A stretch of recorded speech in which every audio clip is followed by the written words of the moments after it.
Darcy Charwa has a chance right now. He scores!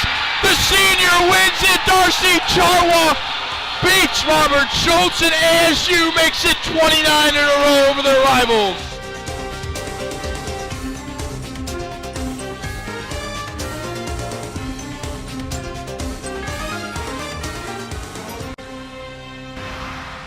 Hello and welcome into Oceanside Ice Arena. Today, the Arizona State Sun Devils will be taking on the Colorado Buffaloes. I'm Allison Cummings alongside Josh Franz and Brett Deckert. And so guys, first things first is Arizona came off of a win last night to Colorado State. What were the biggest takeaways for you guys? Well, it was a very impressive win, but what I took away from it is something that we've been able to see all season from this Arizona State team, and that's if they come in and they play their game and they're playing somebody who's not an elite team, that opposing team doesn't stand a chance. In order to beat these Sun Devils, you need to be elite, you need to be on top of your game, and you need to hope that the Sun Devils slip up. Right, we haven't seen really anybody compete with the Sun Devils so far besides Oklahoma and Delaware. Last night, the Sun Devils weren't at their best. They weren't too much, but they still controlled puck possession. They did what they did best, and they didn't give away too many mistakes. So even though they didn't have it all, they didn't let Colorado State come in and get any easy victory out of it. And now, Josh, you did mention it takes an elite team to come here and compete against Arizona State. Colorado is an unranked opponent. So what do you expect to happen? Well, I don't think they stand a chance, to be quite frank. Arizona State comes in here, everybody healthy, everybody ready to go, their best goaltender in the net. Unless they do something completely out of character and don't go hard tonight and make a lot of mental errors, they should run away with this game quite handily. Right, we might be in for a high-scoring affair. Some of those 10-goal games we saw earlier in the season, maybe a hat trick or two on Sun Devils. I think that this is a game they're going to want to come out, and this is a game you have to win, you should win, and they're going to want to put a staple on that. They've got their full lineup ready to go. They're roaring. I think this could be a statement game for them, even though it's against a lesser opponent. Like they're going to want to really put it out there and put their best effort forward. They want to hold on to that #1 ranking, right. That undefeated record. That's what's motivating them right now until the national tournament starts, so I don't expect them to let up tonight. And one thing that's really stood out for the Sun Devils so far is their power play. Can you guys break that down a little bit for us? Well, they go with the umbrella attack, and it's 5-on-4, and really this team's tough enough to stop when it's 5-on-5, so you give them that one-man advantage and give them 2 minutes to work with. They work the puck around very nicely, find the open guy, get some nice cutters, and get the puck in the slot and put it in the net. Right, they do basically what a good power play team does, but they do it all the time. They pass well, they have great vision, they know where everybody is in the offensive zone, and they know how to play smart. They don't turn the puck over. So when they all of a sudden get a man advantage to go with that, they're unstoppable, and we see that. And that's the most important thing. The teams like Colorado tonight will want to stay out of the box, because you're not going to have a chance when you're giving up that much disadvantages. All right, and with the game soon underway, what are your last-minute predictions? Obviously, you know that I think ASU is going to dominate tonight. I'll say 8-1 is the final score. I'll go Levin with another shutout, 11-0 for Arizona State. All right, well, stay tuned for the game upcoming. The puck's getting ready to drop here in a couple minutes. For Josh Franz, Brett Deckert, I'm Allison Cummings. Now over to the highlight reel.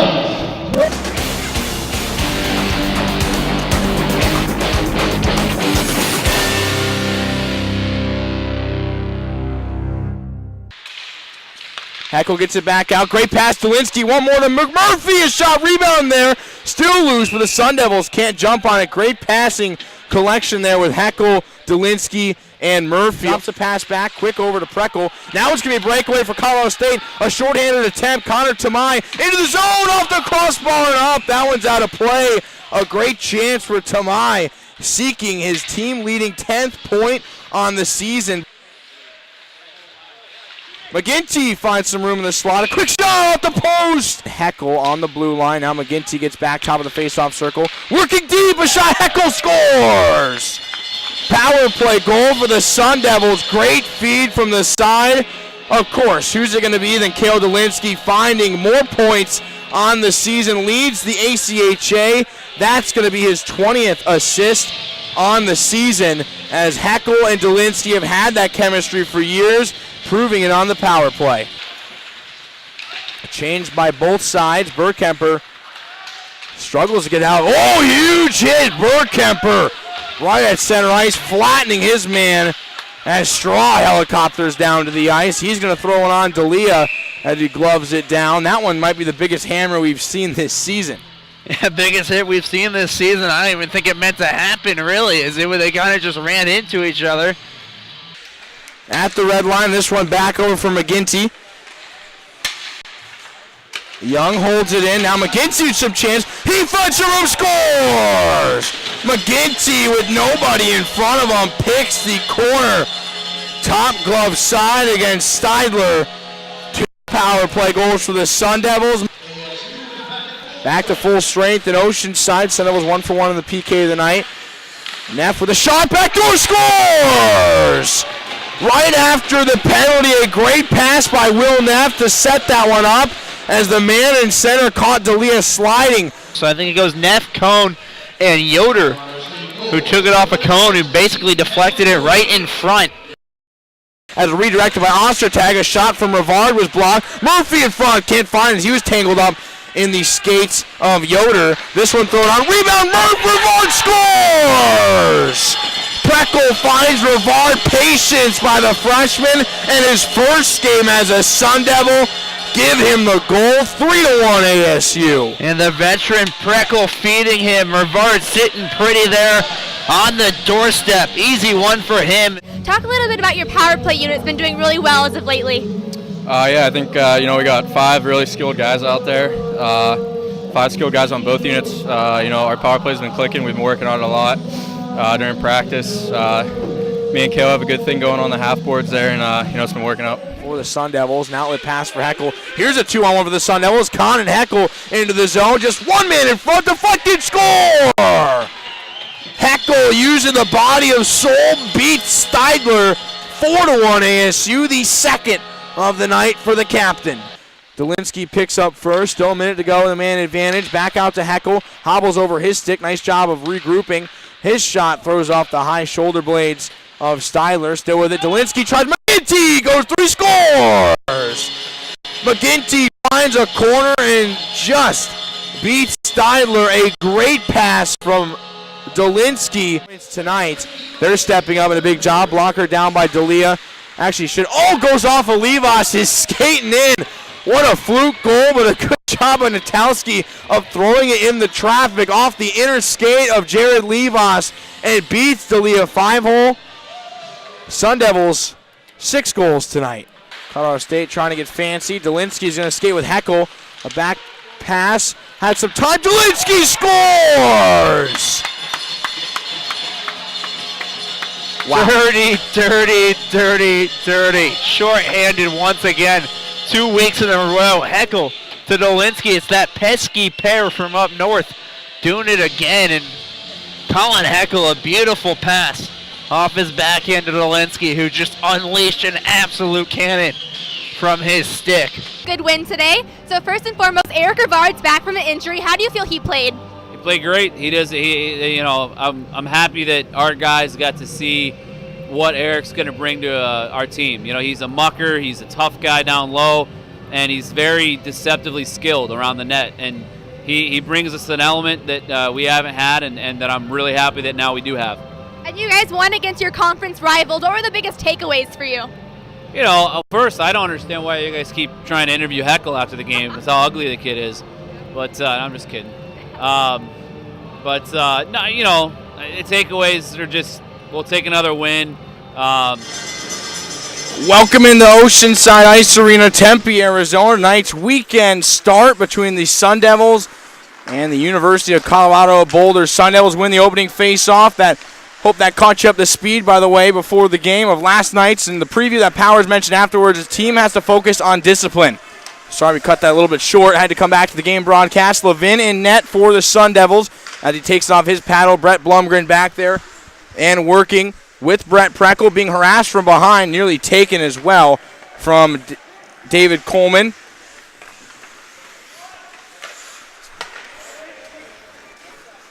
Over to Blumgren. Brett Preckle, far side. He's going to cross the blue line. Tries to get the pass off to Daniel McAuliffe. This one taken from behind the net. Stolen almost by Lang. Back out to the Sun Devils at the blue line. They're able to hold. A pass over the Tembe. Tembe holds on. Quick wrist shot. That one's blocked. Nearly taken the other way by the Buffaloes. John Meyer trying to get the odd man rush. And that one's going to be chested down and held on by the Colorado goaltender. So in net tonight again for the Arizona State Sun Devils, Robert Levin, a freshman forward, leading the ACHA in goals against average, a .75 goals against. Also up there in save percentage. And Alex Palumbo, the goaltender for Colorado tonight. He comes in 1-4 on the season, an 89 save percentage and a 4.47 goals against average. That shot was blocked before it got through. And here comes the Buffaloes. They push it towards center. Nobody was home for them. Dumped in by Lang. That one's going to miss the blocker side of Levin. Sun Devils will regroup behind the red line. Temby looking for the outlet pass. Doesn't work that time. Ricochets off the skate of Lang and out of play. 18:41 into first. As we're underway, the Sun Devils 14-0 this season. And the Buffaloes come in 1-5-1. Nick Merrick joined alongside Austin Controlis on behalf of the WCSN, the Walter Cronkite Sports Network. We thank you for tuning in to CronkiteSports.com for tonight's coverage. Temby off the draw, gets over to Young. Quick pass out to Heckel. 3 quick passes. The Sun Devils back in the offensive zone. Kahn trying to float one towards center. Chasing it down in that corner is going to be Evan Street. Street gets the pass out. Now it's off to the races for Derek Marinholz. Caught in the corner. Nate Grush pulls it out towards the high slot. Trying to find Street. Sun Devils are pinning the Buffaloes against the boards. One player knocks down. That was Tyler Patrick. Here comes Arizona State. Kahn slows it up. Now Jordan Young is going to go into the zone, nearly offside with Kahn. Those two came in almost simultaneously. Bumped in by McGinty. Now held on to. A good job by Murphy. Individual effort. It's just him and caught in a line change, but he holds on to possession for the Sun Devils.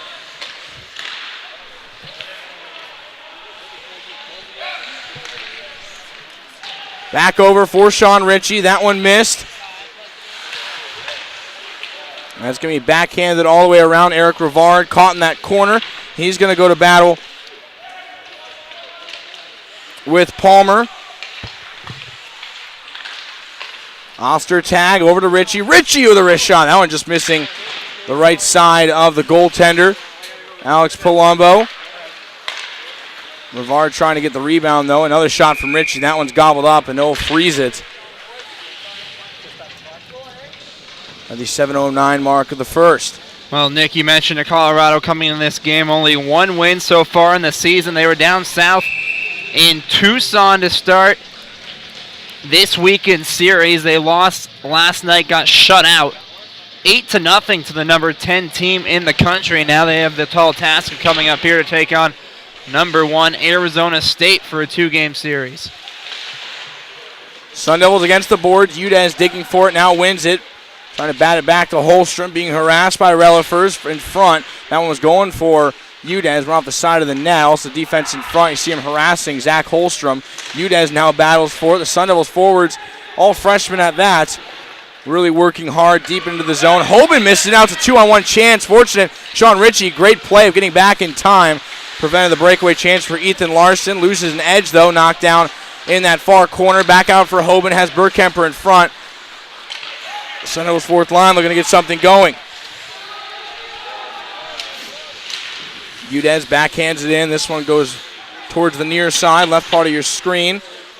Backhanded out by Sanders. Florian now with it. He's going to dump in. That one wide of the net. Preckle will gather it.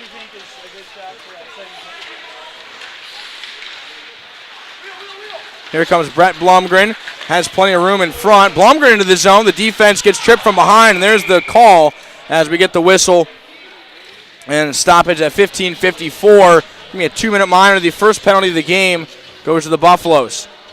And Nick, ASU, yesterday, we never came to a final conclusion on what they were on the power play, but 3 for 7 or 3 for 8, depending on how you looked at it to end the game. And I think we settled on 3 for 7. I think you're mixing up the PK with the power play. No, power play went 3. We were confusing the penalty kill. Maybe that's what it was. At 3 for 7 on the power play. Right, they were either perfect 7 for 7 or perfect 8 for 8. Hooking the call. Sun Devils looking to get going. He scores! Arizona State wastes no time. The back door was there. Heckel involved in his ASU. Gets the early lead. Well, that was extremely quick. As it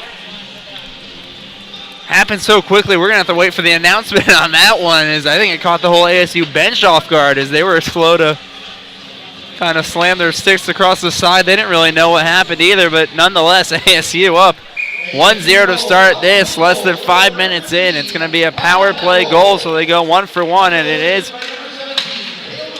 Colin Heckel who gets the goal. And it's going to be Dolinsky and McGinty who get the assist. I feel like we say that every time now on the power play.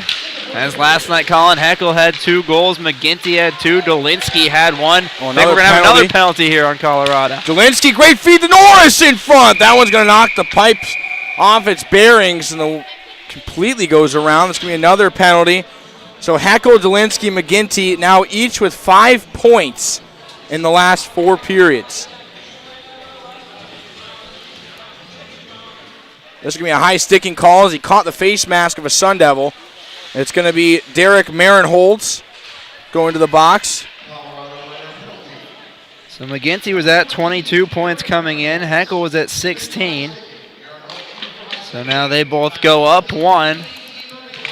Colin Heckel with that goal, his 12th on the season. And ASU right back on power play. Young over to McGinty, deep down for Dolinsky. Tries to go backdoor Murphy. That was the connection, or at least the setup that got the other goal to McGinty on the power play last night. Jordan Young gets the pass off Dolinsky, loses it momentarily. Shows shot, holds on. McGinty cycling back around his Heckel to his left. Goes deep. Dolinsky has Murphy. 4 active sticks in front, though. Colorado playing very condensed as Young now finds open space. Dolinsky deep over to McGinty. Back to the slot for Murphy. The net came off, though, as he got the shot off. As we're going to have a face-off on the glove side of Palumbo.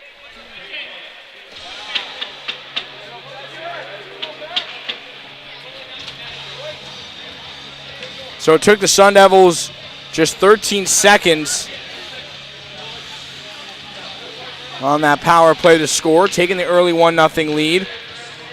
It's the Arizona weekend for the Colorado schools, as Austin mentioned. Fez Khan in that corner with Norris and McAuliffe. Great job by the Buffaloes defender. And Connor Sanders getting that one out, but then he misplays it and throws it into the rafters. So this one will stay around, actually stay in the offensive zone for Arizona State, and it looks like it will. So a bit of a mistake, a good job of winning the battle. 1 against 3 was Sanders, the freshman. No points this season out of Boulder, Colorado. Getting some minutes on the PK.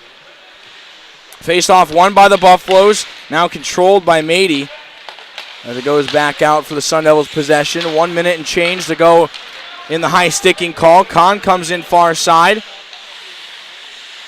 Temby and Preckle at the blue line. There's Preckle with it. He danced with it on his stick. Temby waits for his forwards to set up. Preckle at the high face-off circle over to the far side boards for Kahn. Overload scheme for the Sun Devils. Preckle shows. Now Temby a one-timer. That one goes off the knees of Mady and back to the corner. Held on by the Sun Devils. Preckle back over the Norris. Norris steps up. Now finds Kahn. Wants the backdoor with Daniel McCall. He was blocked by Robbie Ash. Preckle gives a feed back towards Kahn. At least a flex off his stick to Norris. Preckle centers himself up. 2 Buffaloes in front, though. That one doesn't go on the wrong side of the blue line for the Sun Devils. Keeps it into the zone. McAuliffe from the left side. Against those sideboards. 15 seconds to go in the man advantage. Temby a shot. That one goes right off the chest of a defender in front. And there's the clearing effort. So a fresh 4 to come out for the Buffaloes. 5 seconds to go in the power play.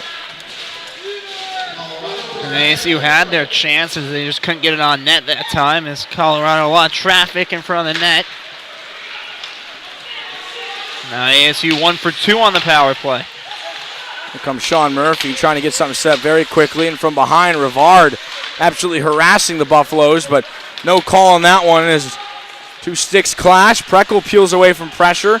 Comes in with Murphy, has him in front, now finds him. Murphy's going to get banged in the boards. We sidestepped it. Good job of holding on to the possession. Preckle comes off for a change. In comes Hoban.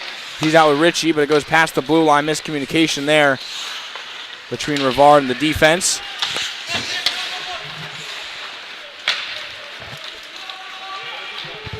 Ostertag into the zone.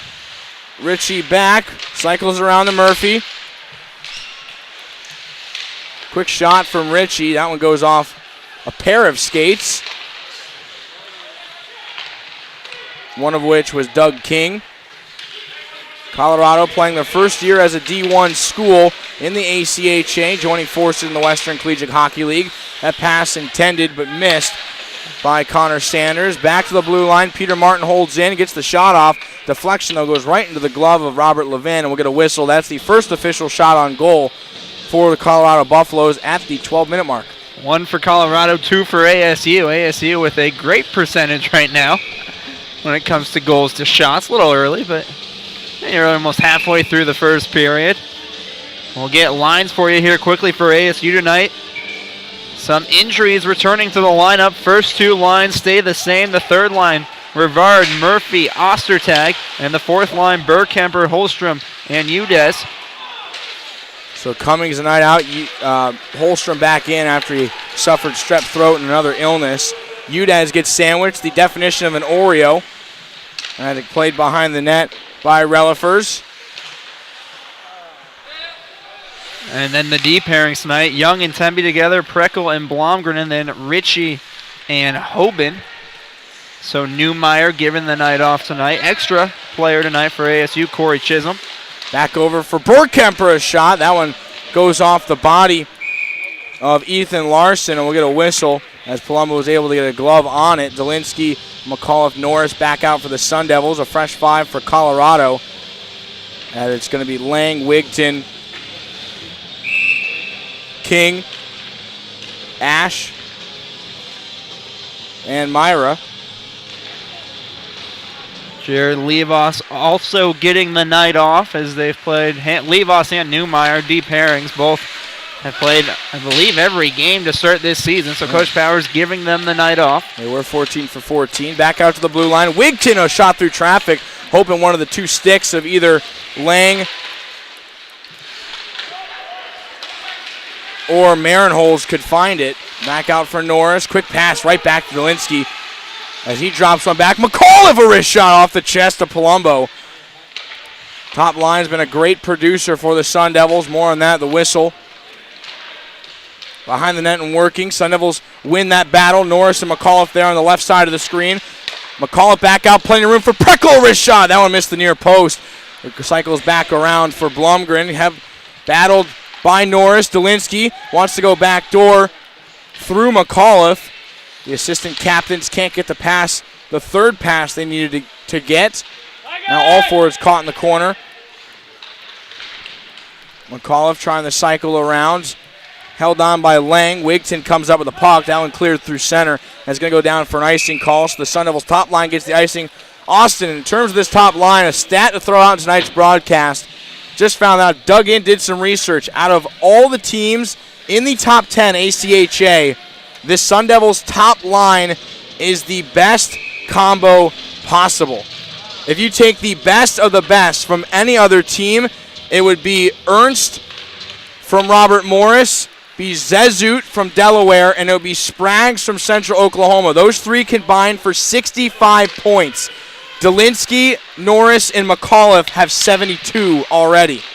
A deflection in front. There's going to be a goal. Temby sets it up. I believe he got a piece from the forward. This one should be going to McGinty.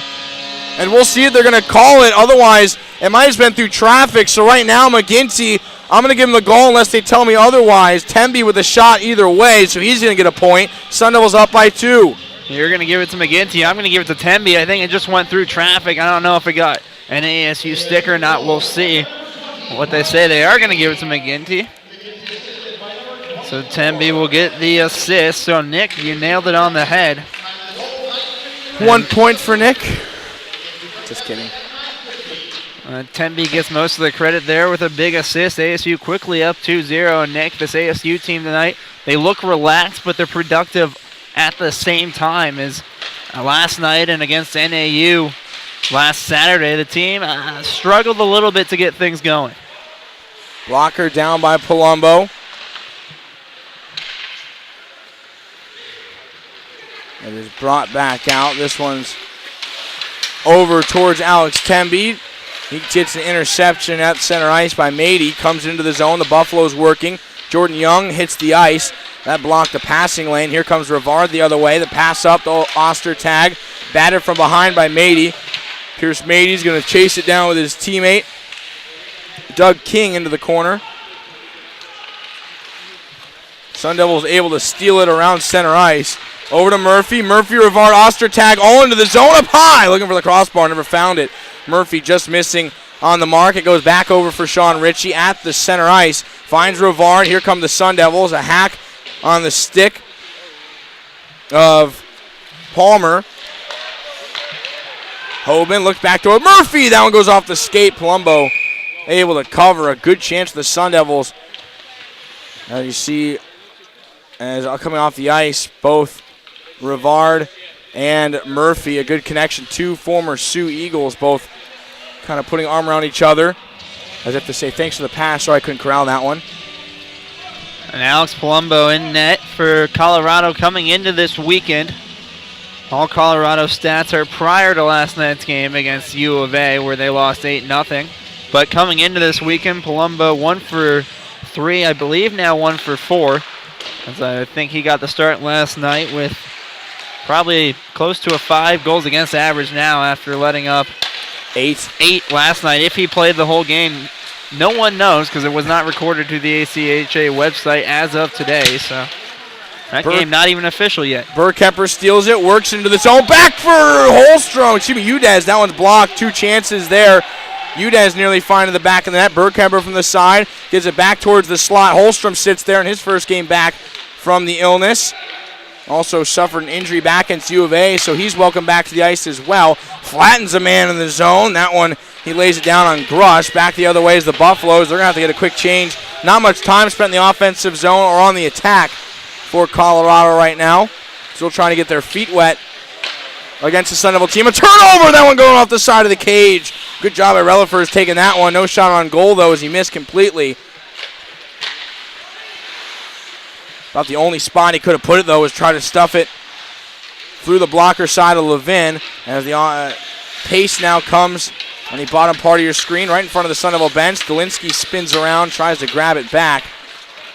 Now Ritchie and McAuliffe join forces for the turnover. Norris waits, comes in with Dolinsky, who dragged his skate. Preckle just coming into the zone. Great tick pass over to McAuliffe. Of slap shot. That one blocked by Florian. Sundo's back in the corner. Dolinsky all the way around to McAuliffe. He's going to battle. Takes the body as the lid comes off, so we'll get a whistle as Kyle Florian lost his helmet, the freshman as well. So plenty of underclassmen on this Colorado team. Obviously so, because the first year going D1. And now there's going to be a penalty on this, and I guess it's going to be maybe elbow to the head or hit to the head on McAuliffe, who... Interesting.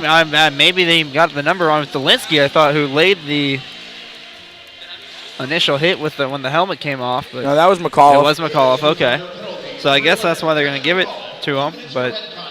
Yeah, it's almost never 2 minutes for head contact. I don't think I've seen that in my 4 years here at ASU. I don't think I've ever seen a helmet come off that easily either.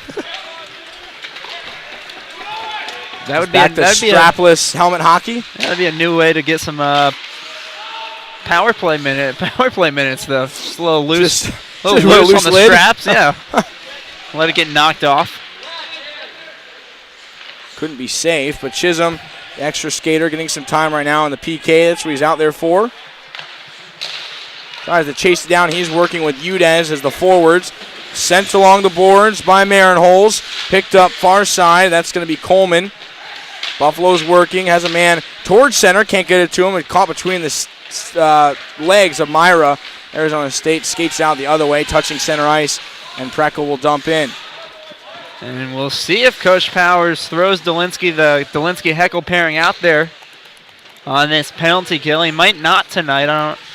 We'll see what the unit turns out to be, but that pairing has 3 goals in the last 2 games. Mady comes in, but offsides with his teammates. Got to look it up, too. The Sun Devils have 4 shorthanded goals this season. Typically known, very good special teams play. So Heckel and Dolinsky have 3 of the 4. Holstrom, the other one. Speaking of Holstrom, he's on the draw right now with Riddell. That one goes back to the Buffaloes' territory. Martin, one of the defensemen, back. As him and Wigton are playing deep. That one goes off the glass and out of play for the whistle, so 5:27 mark. 40 seconds to go on the power play. ASU coming into this weekend. Penalty kill numbers exceptional, 95%. They were perfect last night. We'll go with 8 for 8 last night on the penalty kill, Nick, just to make you happy. So ASU perfect on the penalty kill last night. That 95% going to go up, as I just gave you the 8 for 8. And we'll see if they start this game going 1 for 1 to continue their hot streak on the penalty kill. The Buffaloes have it far side, now trying to get it through center, deflects off a pair of skates behind Levin. 15 seconds ago, kept in by Kane. Now he's bumped off the puck by Holstrom, trying to jar this one loose. Doesn't do it, but now Murphy has plenty of ice far side, so when you see him, that's when it becomes unlikely you'll see Heckel and Dolinsky. Now back to full strength. McAuliffe off the bench, goes immediately back to his bench. Ritchie will regroup at center ice. This one's sent around. First to it's Florian. Oh, he gave it up, though. Murphy was deep into the zone. Never saw him coming. Sun Devils trying to get the offensive rush back. They're going to do it. Hoban with a pass over to Ritchie. A shot. That one's blocked off the shins of Hurley Kane. And back out for Hoban. A high saucer to get it to Ritchie. The two will regroup back in their own end. 4:15 to go. Over for Murphy. Buffalo's applying some pressure. A hit from Street. Sun Devil shot. That one misses the cage. Goes back around. Under 4 minutes to go now in the first. Chance back door. Trying to stuff it on Palumbo, and he'll jump on it to get the whistle at 3:52 remaining to go in the first. Well, we don't touch on Robert Levin, as it's been quiet over there for him so far tonight. Only one official shot coming from Colorado to start this one, but Robert Levin leading the ACHA with a .75 goals against average. He's also leading the ACHA with a 97% save percentage. Has 3 shutouts so far this year. That puts him good for second in the ACHA, as one other goalie has 4 shutouts already to start this year. But Robert Levin having a great start to his rookie season. So far, an extremely quiet night for him. Good move by McGinty, missing it wide. Wyatt was selling Chuck with the 4 shutouts. The goaltender named the Team USA as well. Plays for Minot State. One of the main reasons his team knocked off Lindenwood to win the ACHA championship last season. He's back hoping for it again. The forward's a little bit different, though, on the team, as they have a freshman forward leading their team in points currently. So it could be an interesting year for Minot State. Speaking of which, they'll be in town 1 week from yesterday for a battle between the 1 versus 2. Should be a great contest here in Tempe, as McGinty throws off the boards. Heckel gives chase, and Hurley Kane will hold on. Under 3 minutes to go. Sun Devils up by 2. Austin mentioned a quicker start from the Sun Devil team. Blumgren will take it on the near side. He's over there with Kahn. Myra wants it on the action. Now out for McAuliffe, but it takes a funky bounce over his stick. As Dolinsky with a good effort to slow up the pace of the Buffaloes. The pass goes right in front of Blumgren.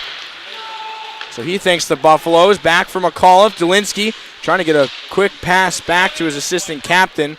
His top line trying to work it into the dirty areas, almost working. Good job holding it in. Barely by Norris, if he did. I don't know if he even did, but I don't think there was a linesman really there to on top of it to make the call, so Norris they say he did. Far side nonetheless. The neon stick of McAuliffe. Can't miss him on the ice. Over for Dolinsky, as that one's going to be picked off by the Buffaloes. A spinning pass from Marinholz.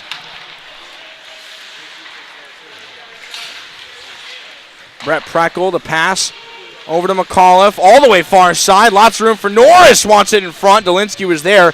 spins around. He can't find the puck. Now the Buffaloes trying to skate it out of their zone. This time looking to get it out through Coleman. At the blue line, having to come back and touch up. Coleman skates it in, taken over immediately by Alex Temby. Minute 15 in the first. McAuliffe with it. Now Coleman. Sun Devils are going to change in the final minute.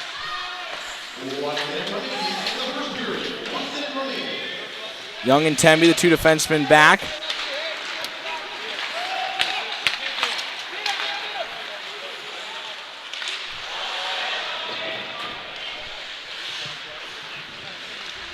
Sun Devils working against the boards. Udez wants to center himself up. Holstrom doing a great job single-handedly to get this one out. Burkemper gives it a chase from behind. He's knocked to the side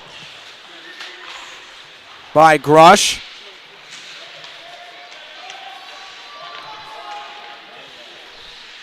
.25 seconds. Arizona State spending a lot of time on the attack. Could take a toll eventually on this Buffalo defense. Find out in the coming period. Now they got to straighten it out because I think 4 bodies jumped out. So we'll see if they can get this one on the icing call with just 10 seconds to go, though. But it will be an offensive draw for the Sun Devils as they throw out Murphy, Ostertag, and Rivard, the forwards. 1, 2, 3, 4, 5, 6, 7 guys on the ice right now for Colorado. Well, still 6. Nobody realizes it now. The linesman's not going to be able to really sort this one out, I don't think. Eventually, Robbie Ash throws a player back. Face-off, tangled up. Murphy trying to get it back. Arizona State has to work quickly, but it's not going to work, so they're just going to let time expire at center ice and take that 2-goal lead heading into the second period. But either way, Sun Devils up by 2 on Colorado. They're seeking their 15th win. Apparently the Halloween candy come back and catching my tongue. A little too much sour candy last night. Is that what did it? Must have been. Wish I could go back to the good old days of being a kid and actually enjoying that, going Yeah, what did I do for Halloween last night? Both went to bed. Both went to bed, did some work. The roomies teamed up and we just went to bed. Probably the team did much the same. You heard from Heckle, they aren't celebrating Halloween until Saturday because they got to stay focused on the games this week. So the line goes back as we're trying to get an interview now with Alex Temby. Allison Cummings getting prepared down there. So we'll have an interview with them coming up in just a second. We'll let Temby get situated. I believe it's his first time. Yeah, we're throwing a new one on. So we'll throw it down to Allison Cummings right now. All right, thanks guys. I'm here now with Alex Temby. So first things first, is you just got announced to the USA roster, 1 of 5 Sun Devils. How does that feel? It's amazing. I mean, it's a huge honor.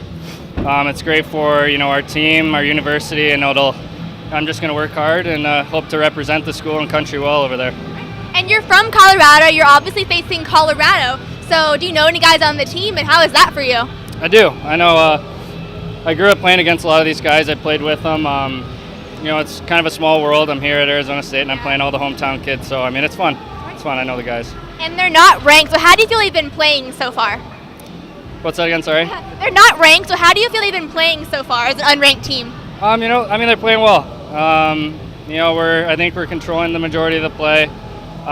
They're an aggressive team, so we just got to keep rolling, and pucks will start going our way. All right. Thank you so much. Back to you guys. So Allison Cummings alongside Alex Temby down there, a big defenseman playing alongside Jordan Young. Speaking of which, we'll get this more on the broadcast, but he will be playing with his line mate over in Italy for Team USA. But Austin, 2-0 the score. You mentioned earlier briefly, looks like a quicker Sun Devil team last time we saw against NAU or even the Delaware and Game 2. A little bit slower start for the Sun Devils, coming out more of their pace. They're playing their game. They found the offense early, which kind of gives them that momentum. That's when they seem to do their best, and they kind of just dig into the ice and get everything going. So how do you feel that first period went from the Sun Devil standpoint? Look, I mean, it went well. They scored right away, which is exactly what they wanted to do. 2 goals on the board right away. Colin Heckle doing it once again. So Colin Heckle, Cale Dolinsky, Brian McGinty. I mean, I feel like every night for the rest of the year, we're going to say those 3 names. And look, ASU off to a good start, but They seem relaxed out there, but nothing exciting really so far. I think relaxed is a good term. They haven't really stepped in the throats by any means of Colorado, but they have had the majority of the attack that period. But either way, ASU up 2-0 against Colorado. The Buffaloes are going to be looking for their first goal in the last 5 periods, or at least going into their 5th period. So we're going to take a quick break up here, but stay tuned for our WCS intermission report right after this commercial break. I think my love of football just comes from the brotherhood that comes along with football, the competitiveness of it. It was a way to get away from reality, I guess, for me. I joined the military right out of high school. I was 18. Me and my best friend and one of my other teammates in high school, we all decided that we were going to join the Marine Corps together. My family has a tradition of military service, so I just felt like it was my time to serve. I was stationed at Camp Pendleton, California, Gulf Battery 211. And I was maybe there less than 6 months, and I had already been deployed to Fallujah, Iraq. My first deployment, we went in as infantry unit. And my second deployment, half of us did convoy security for EOD, which is the bomb squad, and the other half shot artillery. I think it did change me as a person. I mean, I think it changes everybody, I matured as a man, and I learned a lot about myself and who I am. And it really made being able to play football and go to school that much more important. When we got back, I ended up playing at COD Junior College in Palm Springs, California. And I played there 1 season, and I got a call from Arizona State offering me a scholarship. It was probably one of the greatest moments of my life, Just being able to get that scholarship was kind of gratification of all my hard work. Pat Tillman, Jeremy Stott. The military tradition here in Arizona State, that's one big reason why I chose to come to ASU. It was just because of how embracing the community was towards veterans. Oh man, having a scholarship means everything. I mean, education is expensive, and not everybody gets to come to a big university like ASU. Just being able to come here and play football, get your school paid for something you love to do is amazing,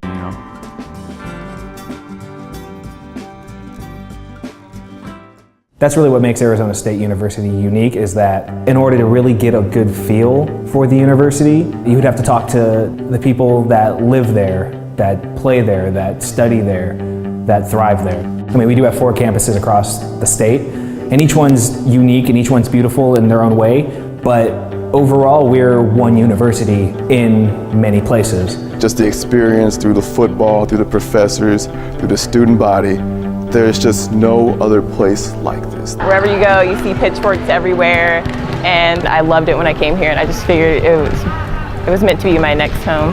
We're moving so forward and being so progressive. You look around ASU right now and there's buildings being sprung up, and things happen so quickly, and it's exciting to be part of it. Everybody who's here wants to do something amazing with their degree, and they all have so much ambition, and it's great to be around that because it brings you up too. You come to ASU and you can really do anything you want and whatever you want based on what you're passionate about and what you want to do. When you're a Sun Devil, anything's possible. It's like the best feeling ever, probably what I live for, because you come on stage and then the lights hit you and you can't see the audience at all, really. It's just you and you're doing what you love. It's almost surreal. Game day comes and it's a really cool feeling, all the adrenaline and all those fans, all those crazy rowdy students waiting for you, and it'll never get old. I still get butterflies to this day because this place really has become a part of me, and I'll always be a Sun Devil. That'll never change. Being a Sun Devil means pride, it means tradition. We're representing Arizona State by playing softball and going out and getting a national championship for our university. Motivation for me comes from inspiration. It comes from the people that I've met. It comes from every single patient that I've come across. Every single one of them has touched me in some way, and that has given me fire to go on. And maybe I'm not going to help the entire world, but that doesn't mean I can't touch one person's life. Oh, it's unreal. And I kind of had a dream to use engineering to help people, but I never expected it to happen in my sophomore year of college. And that's all because of ASU here and all the innovation they have that allows the students to actually solve real-world problems. Everybody strives to be the greatest here. There's a lot of opportunities to go forward, to just be that better person. I gotta say, it's a life-changing experience. I think the one thing that unites all the campuses at ASU is that we're all just moving. We're moving forward. We learn about people here. We are one community. We are one student body. We have so much energy. We have so much passion. and I've loved every second of being a Sun Devil.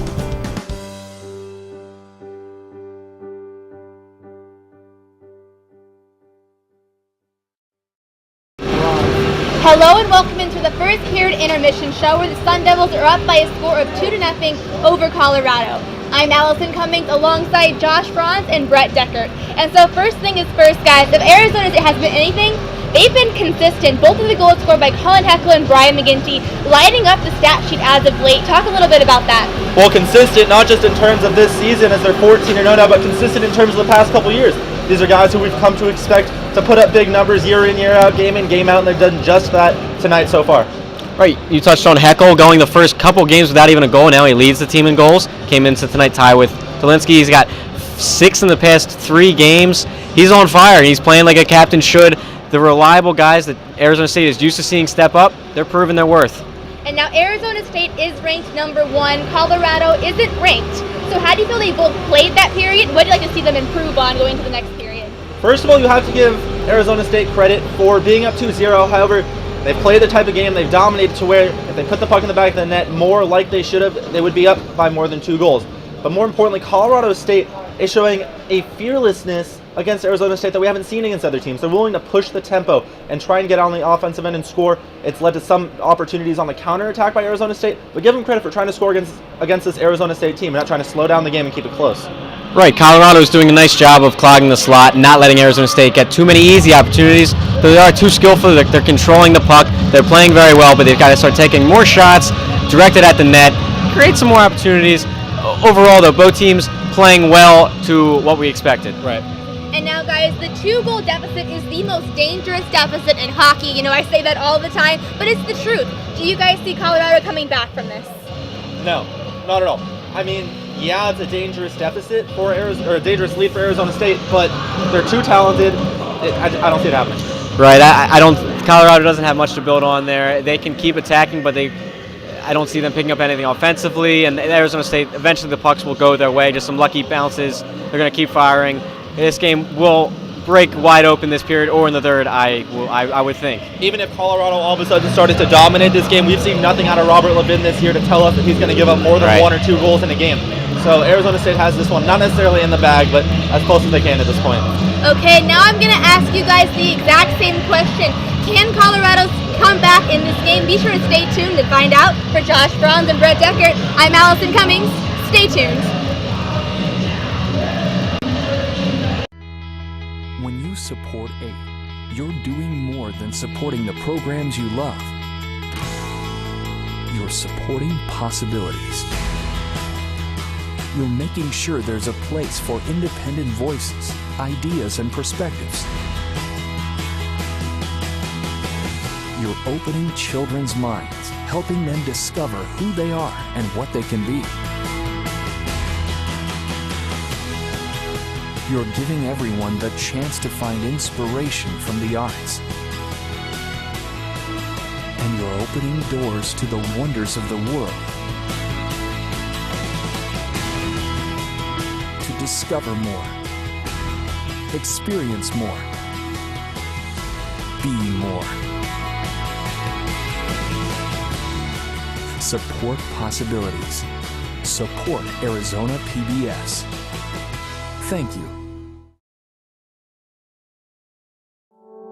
How do we educate in a rapidly changing world? How can we create a sustainable way of life? How can we teach peace?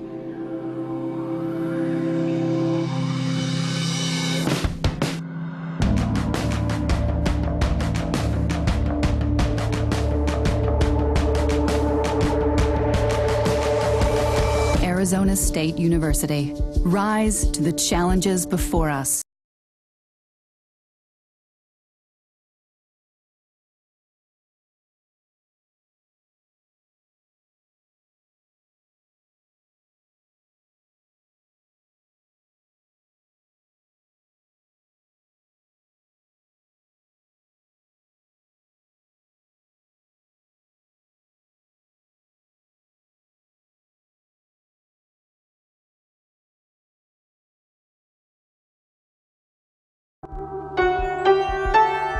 Think about what you imagine yourself doing.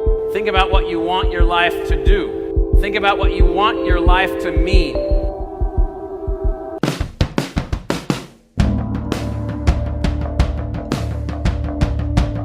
What we have constructed for you is an institution that is focused on enabling your dream. Pretty much anything I imagined being able to do at college, ASU has given me those opportunities and I've taken advantage of them. We have a medley of student, staff, and faculty. The size actually works to every student's benefit here because whatever you are, there's a place for you here. It's a nationally recognized college that has international connections. There's so many opportunities for every single student that comes here. We're not doing science or business or industry or math without an end goal in sight. We have an end goal in sight and we're working towards it. You're at the place where there's this intense energy focused on you. ASU is the place where you can come and dream about anything, focus on anything, and move your life forward. If you really want to go to America's fastest, highest energy institution, ASU is the place for you.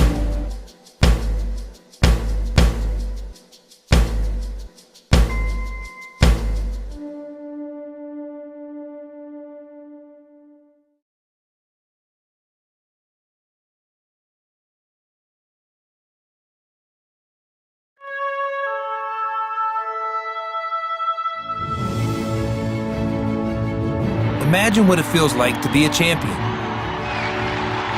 To have sold-out crowds every game. To know that night in and night out, your team is the best. 1-0 pitch, swung on and this loop into shallow right field. That'll drop, and the Sun Devils have won it! We all want to win, but are you willing to do what it takes to get there? Are you willing to make a year-round commitment to being a Sun Devil?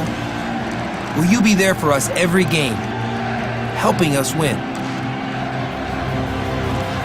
Make a difference by joining the Sun Devil Club. It's one thing to be there when history is made, but wouldn't it be great to know you helped make history? I said that. Welcome back to the second period here in Tempe. They're trying to make a scoring change. They announced the same exact thing of Heckel from Dolinsky and McGinty. Either way, Buffalo's with it. At their own end, this one over for Preckle. I think they're just announcing what the goals were in the first period here. Well, that could be. Usually they only do that if there is a change. That's. But they're doing so many weird things in the PAA box lately that I can't trust them, or the music playing selection. What the Fox says, or I can't stand that song. And it's gonna be a revolution here. McAuliffe into the zone, finds the pass to McGinty. Norris working far side. They're trying to get out. Still at the red line. That one held on, just missing that near post. McAuliffe a little bit late to the action, otherwise he could have stuffed it in. This one goes back around Dolinsky. Norris just missing another goal. Goes off the side of the blade of a Buffalo defenseman. Back around for Dolinsky. He's knocked off the puck. Norris trying to stuff it again. Back around for Sun Devil forwards.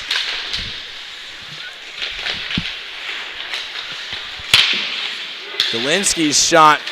That makes a loud thud off the pad of Palumbo. Back over for Preckle.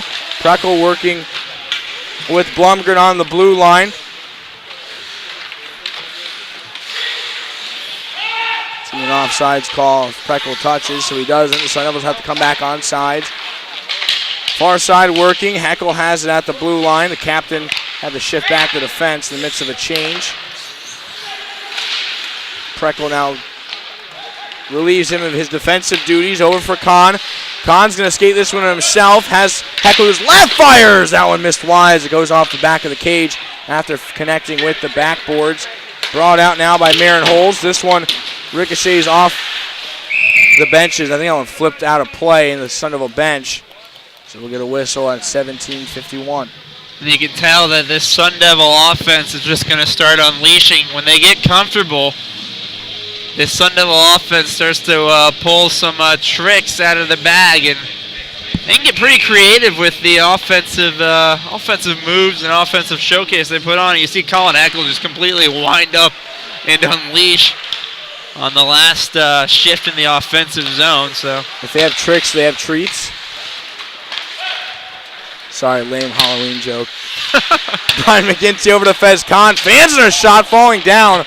Almost gets it off again. That would have been ridiculous. As McGinty takes a hit up high by Tyler Patrick. Backed out by the Buffaloes. Fez Khan dumps it for Jordan Young. Young and Temby back out on the ice.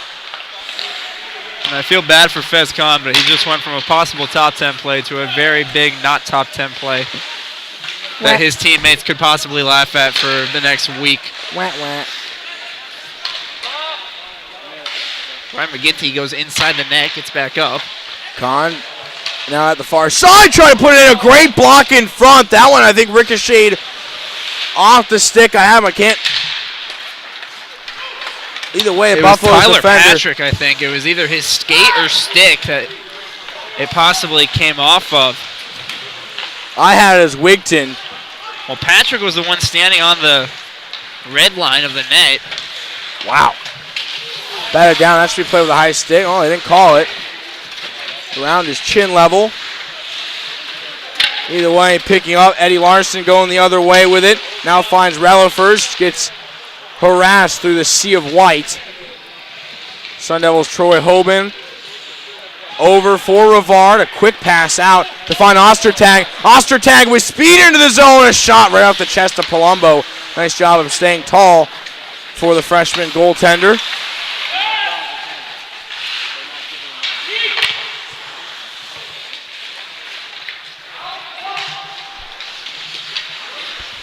Relafers looking to get it out. Hoban holds in. That one goes off the backboards for Rivard. Finds Murphy. Murphy steps up in the slot. It's blocked and held on by Palumbo. As we'll get the whistle. Just under 16 minutes to go in the second. Sun Devil offense not slowing up. And now it's Palumbo playing well here so far. Only giving up 2 goals on 16 shots unofficially. Their last game against Colorado State before U of A yesterday, it went into overtime. They lost 3-2. That's a big rivalry in the state of Colorado. Palumbo's faced 49 shots, which is about what he'll see from this Sun Devil team tonight. Stopped 46 of them successfully, kept his team in the game. And Colorado just lost it to Colorado State in overtime. Into the zone for the Sun Devils. Bergkemper tries to get one more pass off to Udez, which would have been an easy goal for the freshman. Ritchie sends it deep for Udez. A shot. Trying to go 5-hole. He scores. Snuck it through Palumbo. He's surprised. Udez isn't. 3-0 ASU. And Patrick Udez with his 4th goal of the season, 9th point. And he finally sneaks one by as a couple Sun Devils had a chance there in the last 5 minutes. Udez is the one who finally pushes one through to give the Sun Devils a 3-goal lead.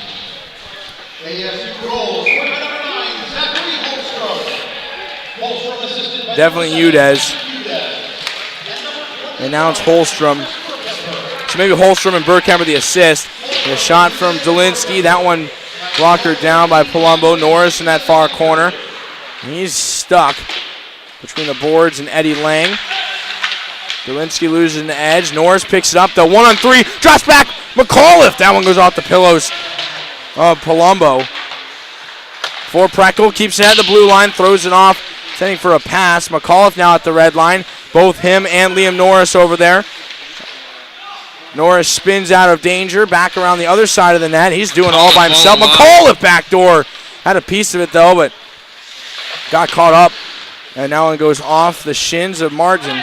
And Nick, that back door has been there all night. Colorado not doing a good job of clearing right in front of Palumbo. Not putting any bodies on the Sun Devils. They've just been free to skate in there and sit there. McAuliffe was there twice on that last shift. Wasn't able to capitalize either time.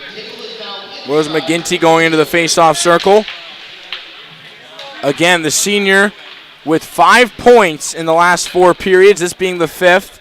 So senior leadership stepping up last night. 17 points for the senior class against the 18th ranked Colorado State Rams as Heckel throws a wrist shot wide of the net. Preckle will backhand it around. Fez Khan's going to chase it into the boards, meets Martin. The Buffaloes with it behind their goaltender, now out. One pass to get it out, but it was too far ahead of Marin Holes. That's going to go down for another icing call. So Austin will have a whistle.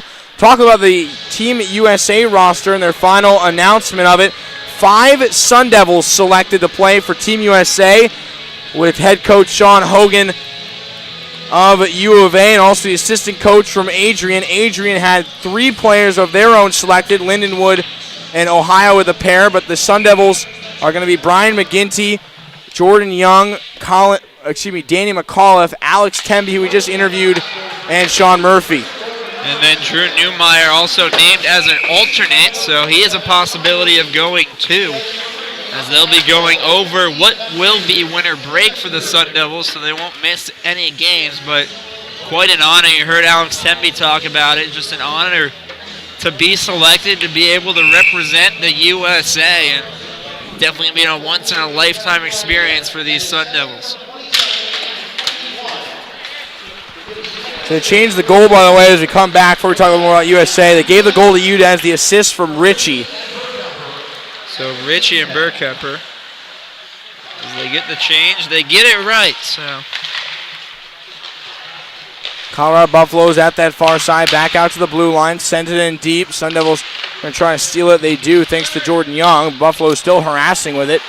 As the defense going to cycle back to the top part of your screen. Fez Khan going to take this one out of the zone. A great pass through to get it to McGinty. McGinty sets himself up. No look backhander over to Khan. Can't corral those. Temby's going to have to go back and apply some pressure. So with that, quite an honor too. It's going to be from December 10th to the 21st is when Team USA is playing. As last year they were oh so close to winning their first ever. This ACHA team going to be very impressive. Heckel back towards center, doing it himself. Nobody was there to close the door. He really just walked into a goal. As he now gets the pass out to McGinty. That one thrown off the chest of Palumbo. Khan stuck from behind, slammed into the boards by a pair of Buffaloes. Now knocked down. Jordan Young holds in over across ice to Temby up high on the shoulder blades of Palumbo. Glove hand knocks down for Jordan Young. Rivard out into the ice. His wrist shot through traffic, trying to find a rebound through Heckel. Palumbo jumps on it, and we'll get a whistle. Lots of activity for the Sun Devils, though, as the 12-minute mark approaching. But Austin, too, just a mention for the fans, Team USA roster, all ACHA teams, Division 1, 2, or 3. Obviously, D1 is getting the most recognition. The reason for that is NCAA does not want their players to go and play for Team USA because they do, in fact, play over the winter breaks of their respective schools, and just for different reasons, playing in the NCAA Frozen Four and possible prospect of being picked up by some junior teams. And it's different if you play for Team USA. As Palumbo nearly sees one squeak through his legs. Back out, trying to find Ostertag. Doesn't do it. It goes back for Hoban. Well, looked like Rivard was trying to do the same thing Murphy did. Just throw it off the back of Palumbo. Or a Colorado defender and have it go in. It's really, Nick, I mean, it's been all ASU right now. Colorado just really can't get anything clicking. This team coming out of D2, they were really good in D2. They actually won a national championship at the D2 level a couple of years ago, but lately have struggled with recruiting, have struggled getting the players there, but have a brand new ice rink on campus that you have to think, give them 2 years and they're going to have some quality talent coming to Boulder, Colorado, because their facilities are top of the line in the ACHA.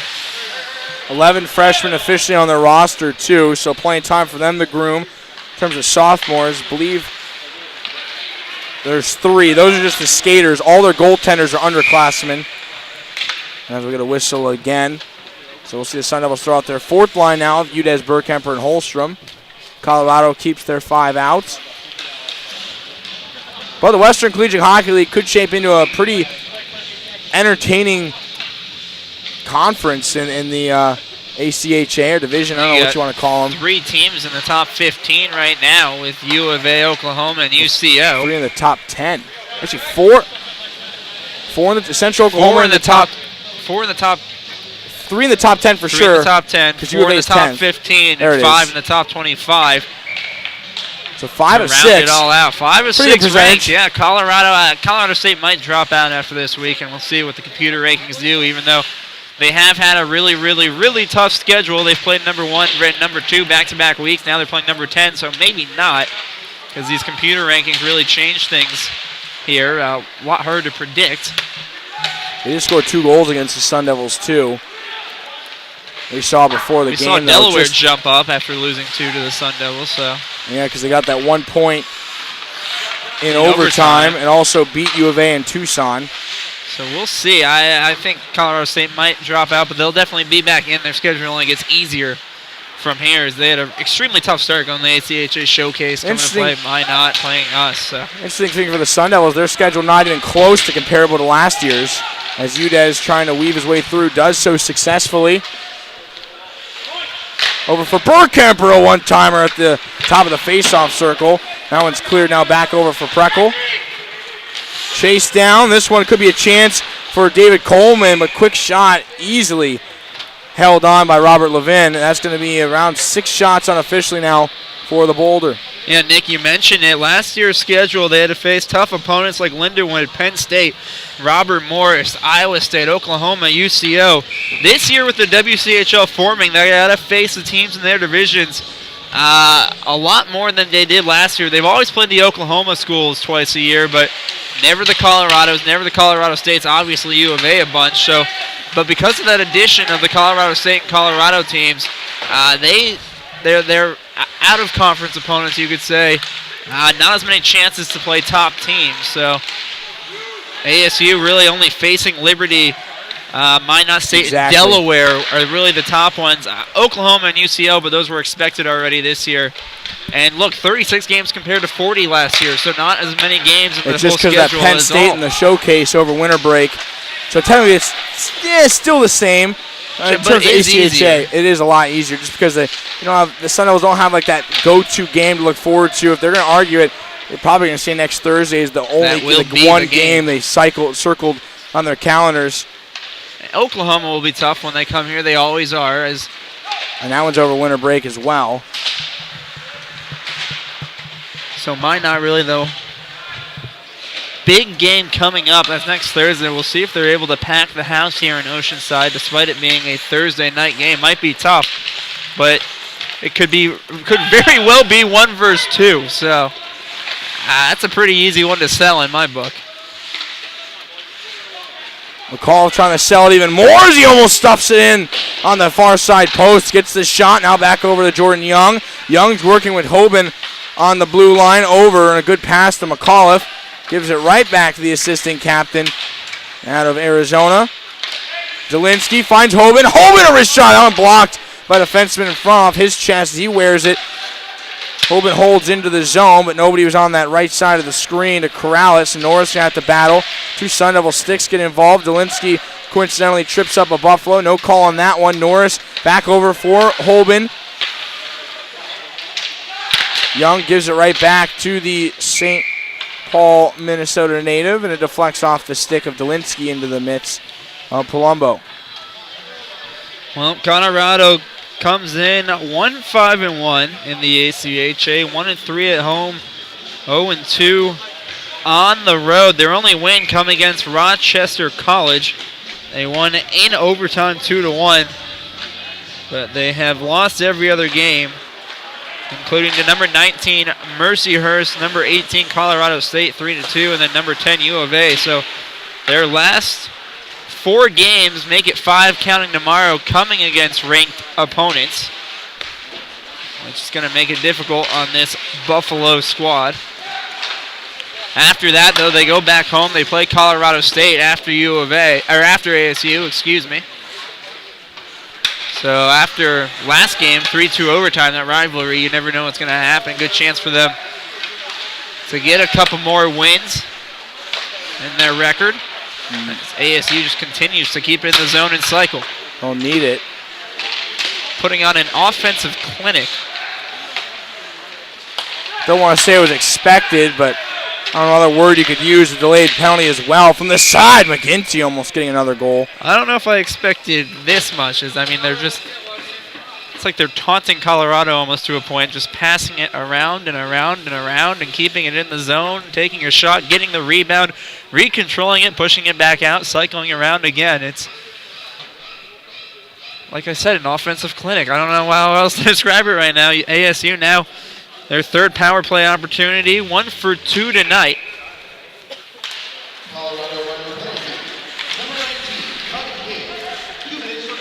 So King, tripping call. Sun Devils now back on the power play, as Austin mentioned. McGinty for Young. Young centers it up, now finds the captain on the side. Trying to force that one through, but didn't work as it goes on the neutral zone side of the blue line.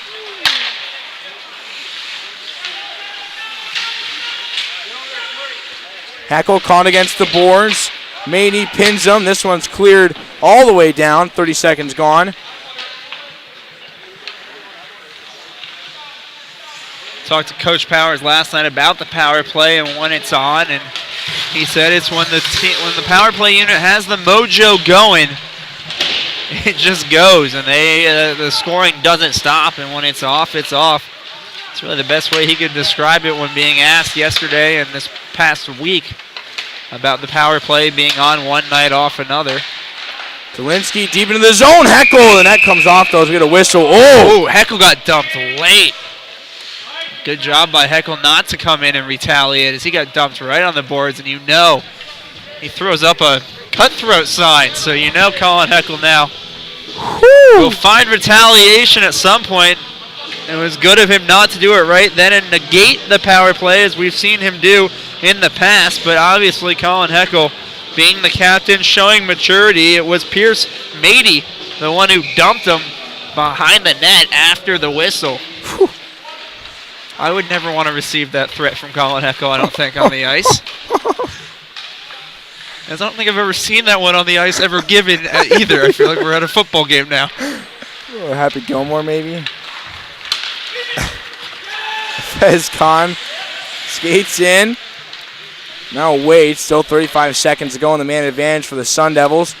McAuliffe trying to make some space over for Temby. Temby to Preckle. See if Preckle has a shot. Doesn't. For McAuliffe winds up. Doesn't take it. Norris deep. One-timer on the slap shot. Blocked. And it goes off Florian's skates. Temby holds. Final 10 seconds. Norris back to Temby. He fires that one high of the cage. And just got a piece of the netting below the scoreboard. They let that one go. That one came off pretty hard off the glass. I think you could hear it through our headsets. Usually it has to clearly hit the netting and come back real soft for them to blow it dead. But now the head official is asking one of the ASU players who isn't dressed to throw the net back behind the glass because it's hanging over, and I guess that's why he called, why he blew the whistle in the first place. Even better. There you go. So Drew, can you just? He's looking to protect the Zamboni door because he's worried that it might get dented if that net is not inside the glass. There we go. Coon to the rescue. How many undressed Sun Devils does it take to fix the net issue in Oceanside? That might have been my favorite shot of Drew Newmeyer all season. Still contributing even though not dressed tonight. Look at that. Him and Levo's finally get a day off. Now you're fixing the net, bud. Hoban holds in. Full strength hockey in Tempe. Holstrom from the side. Tries to do it himself as he weaves his way through the offensive zone. He goes back to the Sun Devils blue line. Holstrom tips the pass over for Burkemper. Fourth line of Arizona State out on the ice right now. Burkemper flattens another guy in front of his own bench. 2 for 2 in games. That time, Marinholtz taking the grunt of it. Udez just missing the feed. That one was a lot rougher, I'd say, than last night because he pinned him up right where the glass starts. That had to hurt. He caught him right where the glass started off the end of the bench. Ritchie gets stripped. Fortunate to get it back. Hoban now far side with the puck. Gets it out through the legs of a Buffalo. Down for Udez. Finds Burkemper. Oh, nobody's from that far side. Was hoping Holstrom would be over there. Final 4 of the period. Glove down by Hoban.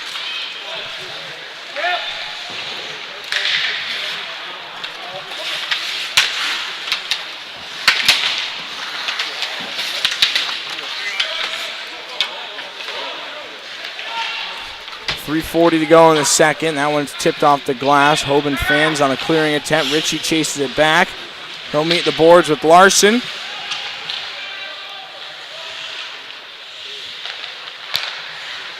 Wrist shot from the blue line. That one never got through to Levin. He goes out between the pipes to play it. So far this period with 3 minutes left, Colorado does not have a shot on net. Maybe one.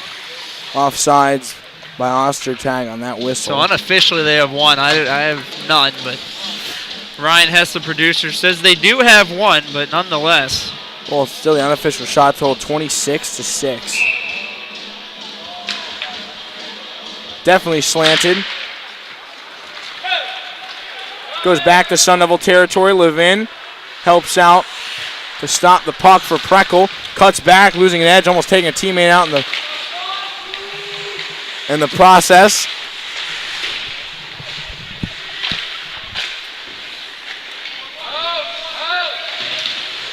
Colorado with it at that corner, trying to dig it out. Now Hurley Kane can't do it.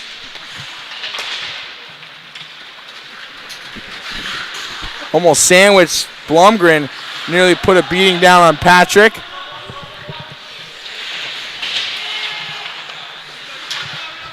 Blumgren to Preckle.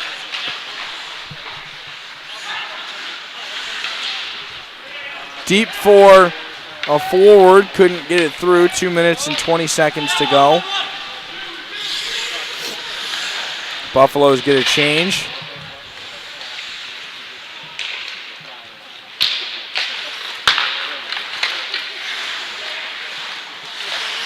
Ostertag loses it. Rivard picks up, excuse me.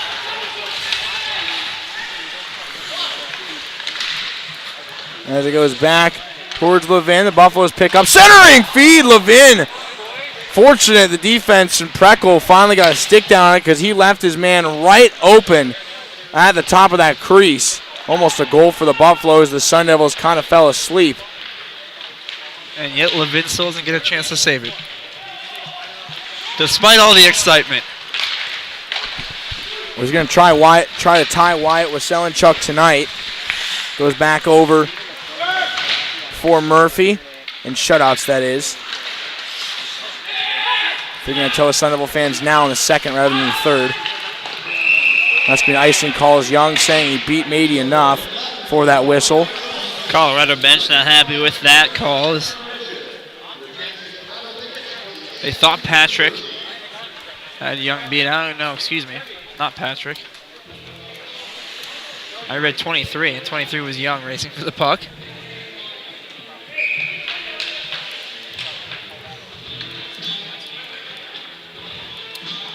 Minute 16 left. Udez the lone goal scorer for the Sun Devils so far. Can be a shot. The rebound barely saved by Palumbo. Nice job of getting the toes out in time. McAuliffe over there on the far side. As he gets it back, a rebound, 2 rebounds, I guess I should say, for ASU. Young deep into the zone. Delinsky takes a late poke on Florian. Can't grab it. Sun Devil still working, though. There's the Buffaloes' possession. Final 45 of the second period. Danny McAuliffe has been robbed 3 times in this period. He has just not been able to finish.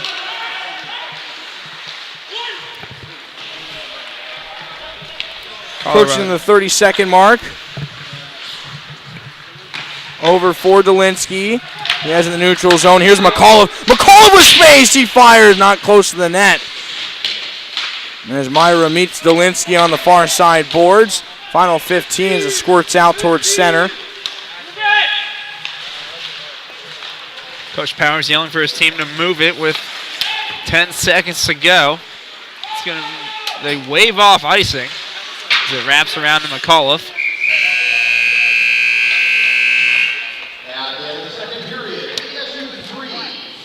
Well, I'll do it for the second period. The Sun Devils got one more goal. as they go up 3-0 thanks to Patrick Udez as he got it in front.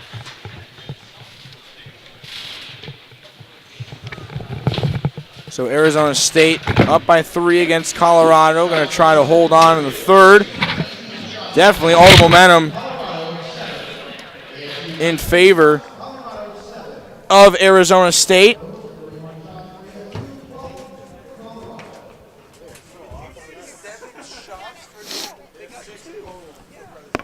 We're going to try to grab an interview now with Allison Cummings before coming back up to the booth. So on that note, let's throw it down to Allison, who's live with Patrick Udez. All right, thanks, guys. I'm here now with Patrick Udez. And so, Patrick, first and foremost, your line with Bergkamp and Holstrom is clicking fantastic. And also, you had that first goal. So, can you walk us through that goal and your line? We've just been working really hard around that zone and finally just keep shooting and good things happen. So, just keep doing that. All right, and you're also from Colorado. I'd ask Alex Timby the same question, but do you know any of the guys, and how is it like playing against them? I recognize a few names, but I really haven't played with too many of these guys. But it's fun to play against hometown team, you know, gives you a little more energy. All right, thank you so much. Right. Back to you guys. Another hometown player. Getting all the Colorado guys tonight. I don't even mean to. They just are the ones doing something. And Nick, let's talk about Halloween costumes. All right. I'm kidding, but there is not much to go over here. We could actually. Colin Heckle's going to be a twister. Well, so what's the best one you saw yesterday? I know what Ryan Hess is going to say. He said he saw a flower pot. No, yeah, there was a flower pot. That was a good one. Best Halloween costume I saw yesterday. That's really tough. I did. The flower pot was a good one. I saw a bunch of prison inmates walking down Mill. I thought I think the best too is I went. That was pretty funny. I went to ASU baseball game and saw a tactical sniper with like a big tree camouflage because he sat out in the trees in center field. That was kind of funny. Also saw Miley Cyrus. Oh wow. That was a guy wearing Miley Cyrus. A little unusual, but nice touch, obviously. But so Colin Heckle going with Twister. That's the only one we know. We're gonna have to ask. I think we're gonna have to get Allison Cummings to ask. Allie's got to start asking about the Halloween costumes for the next 4 periods, at least to end the game, and then also for the next tomorrow night. Yeah, because we got one more day. ASU hockey celebrates Saturday night, so that'll be interesting. Let's see what Coach Powers is going to be. Yeah, that's key question. And kids. I'm gonna take a guess. Well, actually, we're not trick or treating, so Allison will have to ask him after the game. He had to have gone. I don't know. He was coaching last night, but he might have been anti-Halloween. To end this segment, let's take a guess on what Coach Powers was. All right. I'm going to say a hockey coach. I think he actually threw something on. I think he went home. I'm going to say he had a little lion mane. I can see a little lion mane on him. So Coach Powers is a lion. Okay. Well, we're going to have to ask him now. We're going to have to tell him what we picked as well. All right, on that note, we're going to take a break, though. Austin Controls and I are going to step aside for the mic with the WCHL intermission report. We'll be back with you right after this. Hi, my name is Jasmine Roth, and I'm a senior defender from West Covina, California on the women's soccer team. I am studying biochemistry, and I'm also a member of the Barrett Honors College at ASU. Education gives you power and knowledge, and with that you can improve the world and stuff, so that's always been important to me. Being a part of the Barrett Honors College, people think you're nerds and crazy, but that's the fun in it. It creates a small sense of community in this large university, and you also have very dedicated professors who want to teach you these critical thinking skills. I have a presidential academic scholarship, so it's one of the top academic scholarships that you can have here at ASU. The scholarship means to me is that somebody actually believes in you and they want you to improve the world. They're giving their money to you to actually get your education to improve the world and come up with solutions for the world's problems. These past 2 summers, I've had an internship at TGen, which is a research institute in downtown Phoenix. Out of 500 applicants, I was actually chosen twice for 2 summers to be part of the 45 Helios Scholars. Once I graduate, I know I want to go into eye health. I'm really passionate about eyes because I've had tons of eye problems. I've had to wear sports goggles my sophomore year playing soccer here, so that's really inspired me to want to go on and help people with their vision.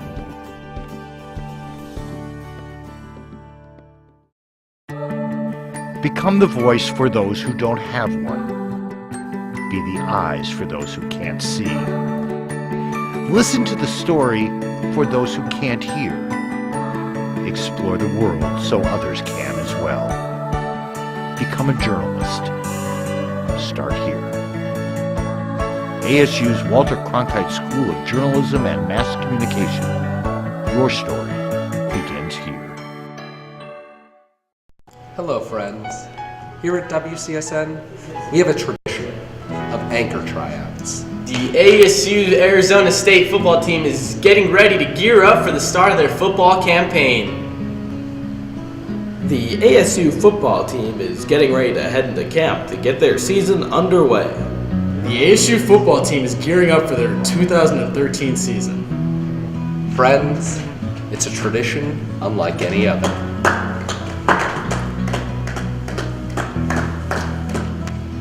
The ASU football team is gearing up for their 2013 season. This is WCSN.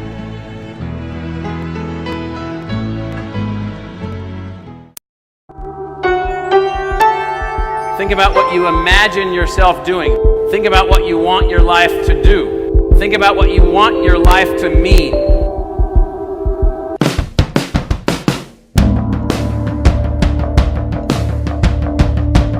What we have constructed for you is an institution that is focused on enabling your dream.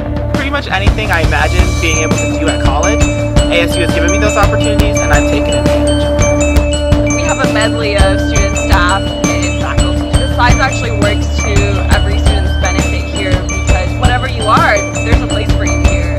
It's a nationally recognized college that has international connections. There's so many opportunities for every single student that comes here. We're not doing science or business or industry or math without an end goal in sight. We have an end goal in sight and we're working towards it. You're at the place where there's this intense energy focused on you. ASU is the place where you can come and dream about anything, focus on anything, and move your life forward. If you really want to go to America's fastest, highest energy institution, ASU is the place for you.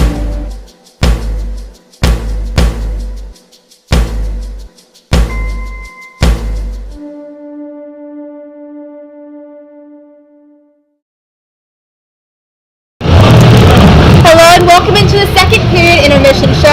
Arizona State is up by a score of 3-0 over Colorado. I'm Allison Cummings alongside Josh Franz and Brett Deckert. And so guys, the one and only goal scored by ASU that game was by Patrick Udez. Let's talk a little bit about the newcomers and that line in specific. The Zach Holster and Patrick Udez and Chris Bergkemper line is going to be clicking outstanding. What do you guys think of the newcomers?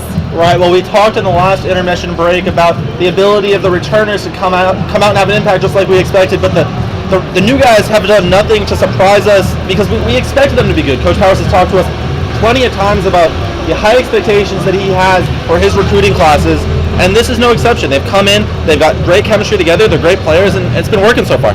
Right, that line, as you mentioned, that has been my favorite to watch all season. You got Holstrom, this little speedy guy. He's got some of the fastest legs you've ever seen in a hockey player. Patrick Udez, the big, strong guy, gets in the dirty places, dirty areas. And then Chris Bergkemper, your playmaker. They've got everything they need on that line. 3 freshmen coming in, and they've really played well.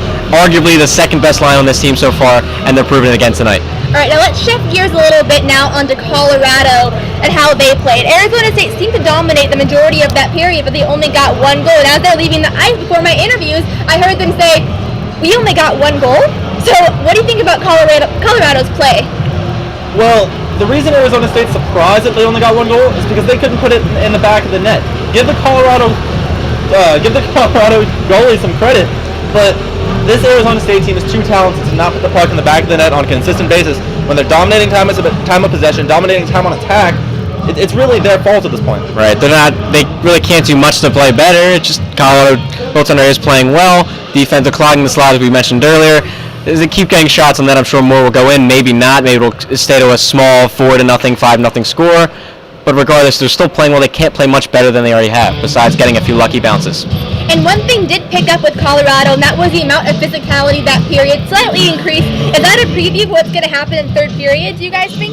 It's possible. We've seen a bunch of times here at Oceanside Arena when Arizona State takes a commanding lead against an inferior team, they get frustrated, and things typically can get out of hand. I mean, we don't see it all that often, but teams get frustrated. They want to hit more. They want to hit after the whistle. And when Arizona State takes their foot off the gas pedal a little bit and they're getting hit, that builds tension on both sides. These teams will see each other tomorrow night, so we don't know how much of that will happen tonight and what will happen tomorrow, but I wouldn't expect to see some extracurricular activity as we go along. Right, I do believe we'll be playing a hockey game in the third period, and those things usually do get pretty physical, especially later on in the game with these two teams. Especially they're going to play tomorrow, so things are going to roll in tomorrow. And Colorado didn't come here to get pushed around, and they look at themselves, it's only 3-0. They've got to believe they still have a chance. Absolutely. You never know what could happen. So for them to be extra physical, maybe push ASU off their game, definitely something they might look into. All right, well, only 3-0 is certainly right. Be sure to stay tuned for more third period action. For Josh Franz and Brett Deckert, I'm Allison Cummings. Stay tuned. I get to do what I love to do every day, and I see that as nothing but a gift. You know, I think that's a gift that I get to wake up and go play volleyball and go to school, and that's something that I love to do. So in order to kind of say thank you, because I can't really say thank you other than, you know, to succeed and do well, but in order to give back, I go help the community and give my service and do what I need to do in order to give back, and I think that's really the only way I can really express my gratitude for this opportunity to be a student athlete. I'm involved with the Sparky's Tour program, where we travel around to different schools around the valley and talk about character, and Sparky is an acronym, so every letter stands for a different part of character. S stands for self-discipline, P stands for positive, A is for active, R is for respect, K is for knowledge, and Y is for yourself. It's awesome. We can show them, you know, it's cool to be a good person, to have good character. We bring Sparky with us, and Sparky steals the show. So it's really a great feeling to see them react to it and to have so much energy and enthusiasm because ASU is coming to their school. My dream was always to play at ASU. I can honestly say I would not want to be anywhere else but part of the Sun Devil family. And I love it here. I love ASU. I love this school, this program. I love it. I love it.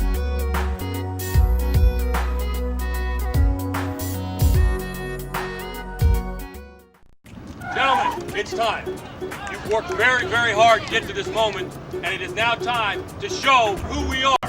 We are not Tucson.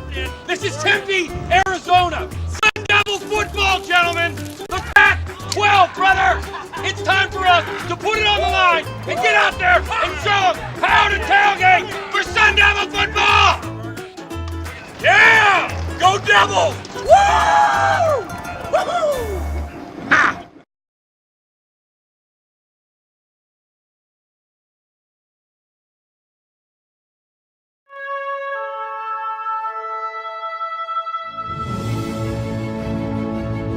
Imagine what it feels like to be a champion. To have sold-out crowds every game. To know that night in and night out, your team is the best.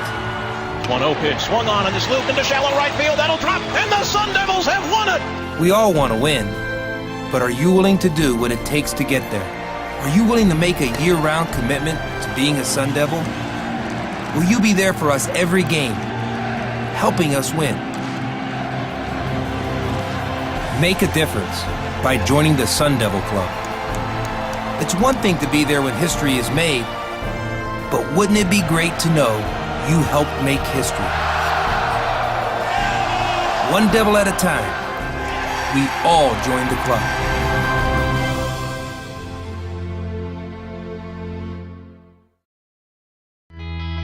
When you support AID, you're doing more than supporting the programs you love. You're supporting possibilities. You're making sure there's a place for independent voices, ideas, and perspectives.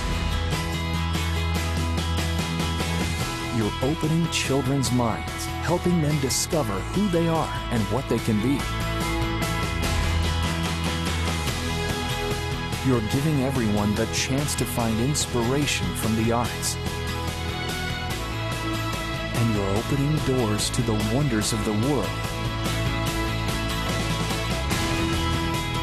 To discover more, experience more,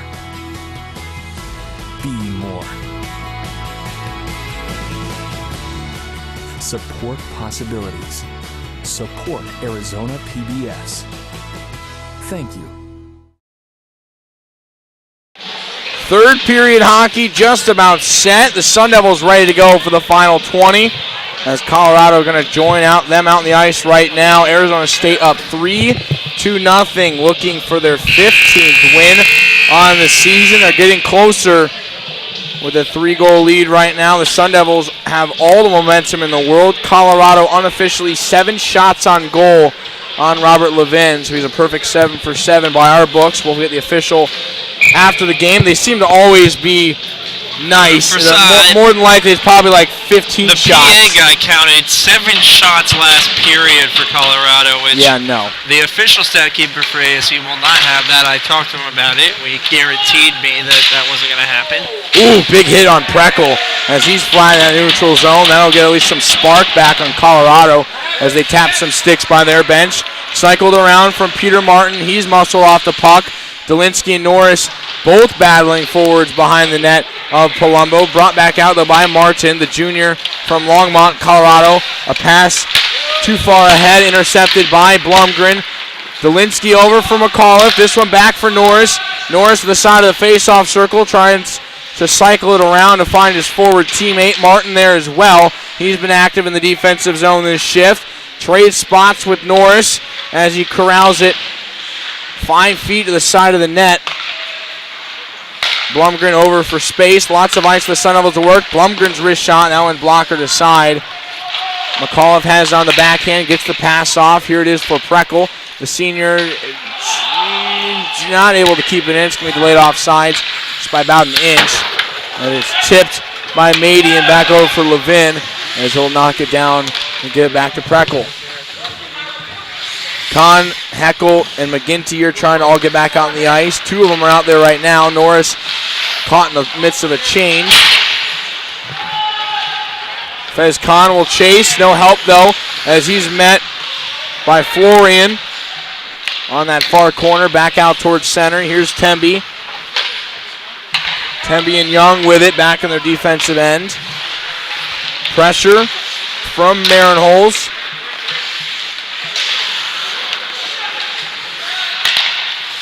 Pass deflected by Kahn. Now chased by Heckel. Not going to be able to catch up to that one, though. Batted down and kept on side by Temby. Now he retreats towards his own end with Jordan Young. Sun Devils keep it out. Colorado gets a quick change in. 2 minutes gone in this period. Colorado still very much in this game with 17 minutes left. Obviously in a huge defensive mindset this whole game, as they haven't really been in their offensive zone much, but 3-0 against the number 1 team in the ACHA, and you only have 1 win on the season. That is an accomplishment in itself through 2 periods. Shot from Heckel, that one gobbled up. Their lone win coming to Rochester Institute of Technology. Heckel takes a beating on Nate Grush. And he goes in hard with a hit there as we get a whistle. We'll have a face-off just outside the blue line. Rivard, Ostertag, Murphy on the ice for the Sun Devils. Heckel's still looking for Mady? For Mady. Yep, he is still looking for Mady. I think he was just waiting for the next time they're on ice together as he stared into the Colorado bench as he crossed over into his bench. So the most exciting thing that's happened here tonight so far is Colin Heckel having some words with the Buffalo team. Well, rightfully so, too, as Ryan Hess pointed out. Grush gets crushed. That's funny. It's a play off that one. Colorado right now, Alex Palumbo standing on his head for the amount of shots he's seen right now. 32 unofficially. He's only let 3 in. Otherwise, he has been extremely good with the amount of pressure he's seen. Has to take a drink of water right now. Well, there it is. Some things, so. Right now at the top of your screen, you can see the stat. 3 goals allowed. He's kept Colorado in this game. Murphy on the draw. Buffalo gets tossed, taking his place with Ethan Larson, won by the Sun Devils. Now a quick shot off the face-off win by Ostertag. Goes back to the boards to play it. Now around for Rivard. Rivard's going to battle with Doug King. King out of Idaho, one of the few non-Colorado players dressed. That's going to be a shot. Ostertag with the rebound. The body falls in front. Murphy wants it back. Murphy out of Cary, North Carolina, close to my hometown. Chapel Hill. Never got a chance to really talk too much about that, though. I should.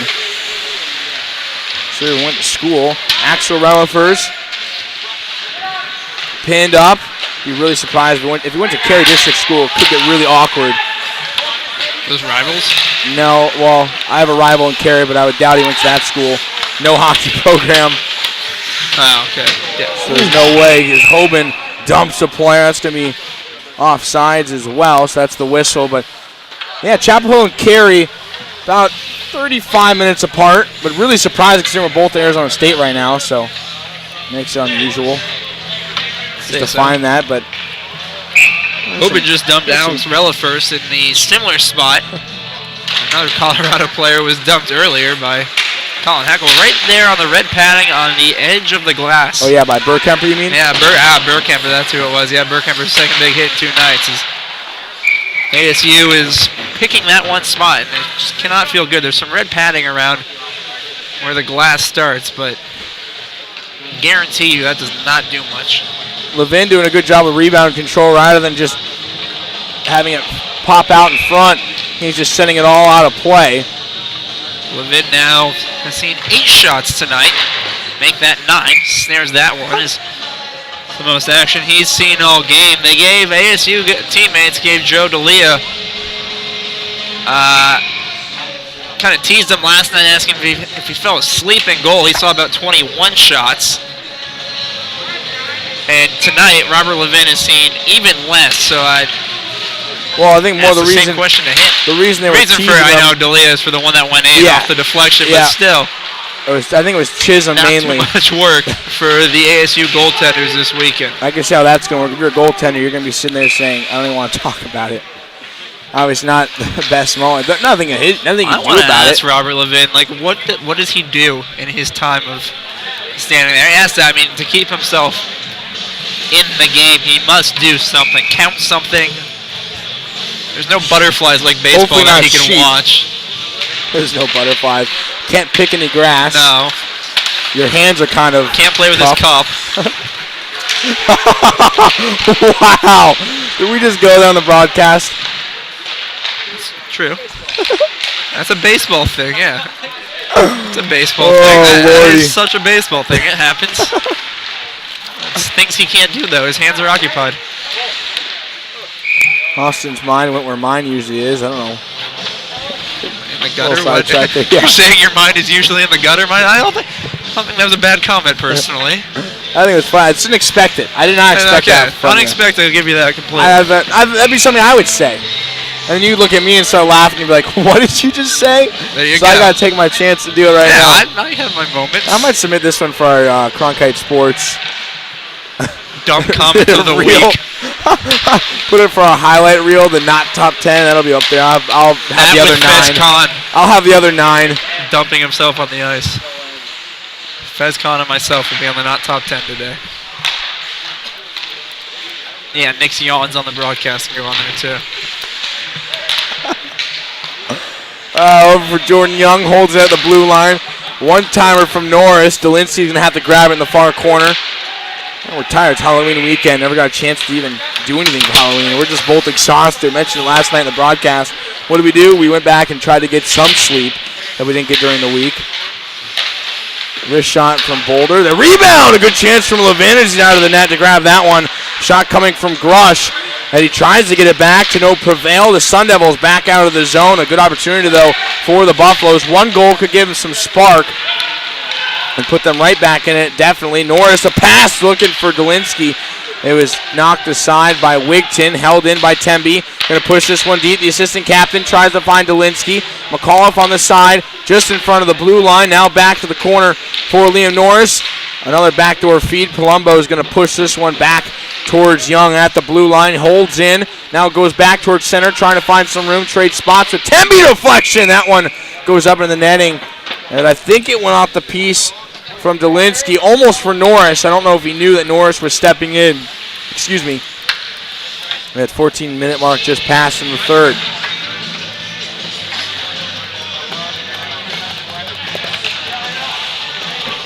Actually, that's a really good question, considering I never played or had to be in the goaltender going back to like about 2 minutes ago. We're talking about the goalies and what they really think about. How you stay focused. Something you have to do. Something to stimulate the mind and keep yourself in the game. And you see Levin there at the whistle skate around off towards the boards just to keep his legs warm. That might be a good feature. Maybe I'll grab some interviews on that one though. I'd like to know. Austin would like to know. I would like to know too. There he goes again. Now he's going to the other side. Maybe this is his thing, and we just are now picking up on it because we never pay attention. Well, I mean, all goalies do. That's just more to stay loose, I'd assume.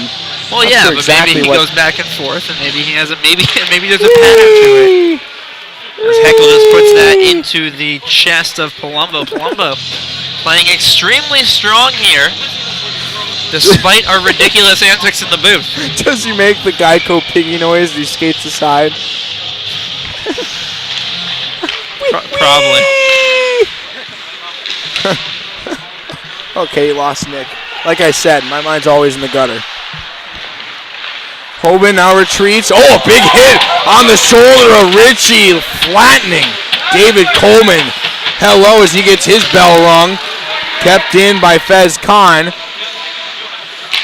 Oh, at least Heckel could nod his head about that hit. He tries to go another one. That one just sidestepping him. The Boulder skater falls down, trying to find Khan.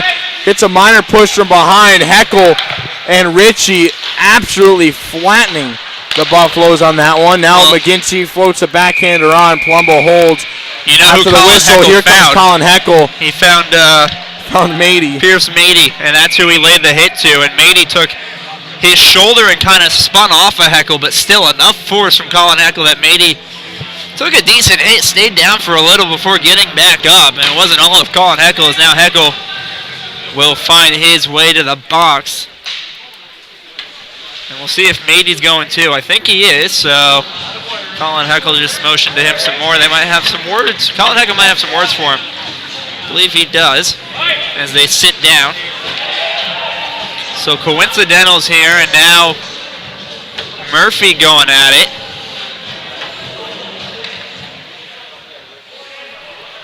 Right around the 13-minute mark, too.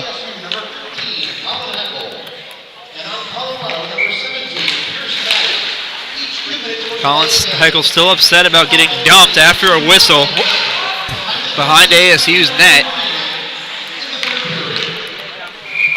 Did the PA just say 3 minutes? It's coincidental. No, I know it's coincidental. Now I'm just hearing things, though.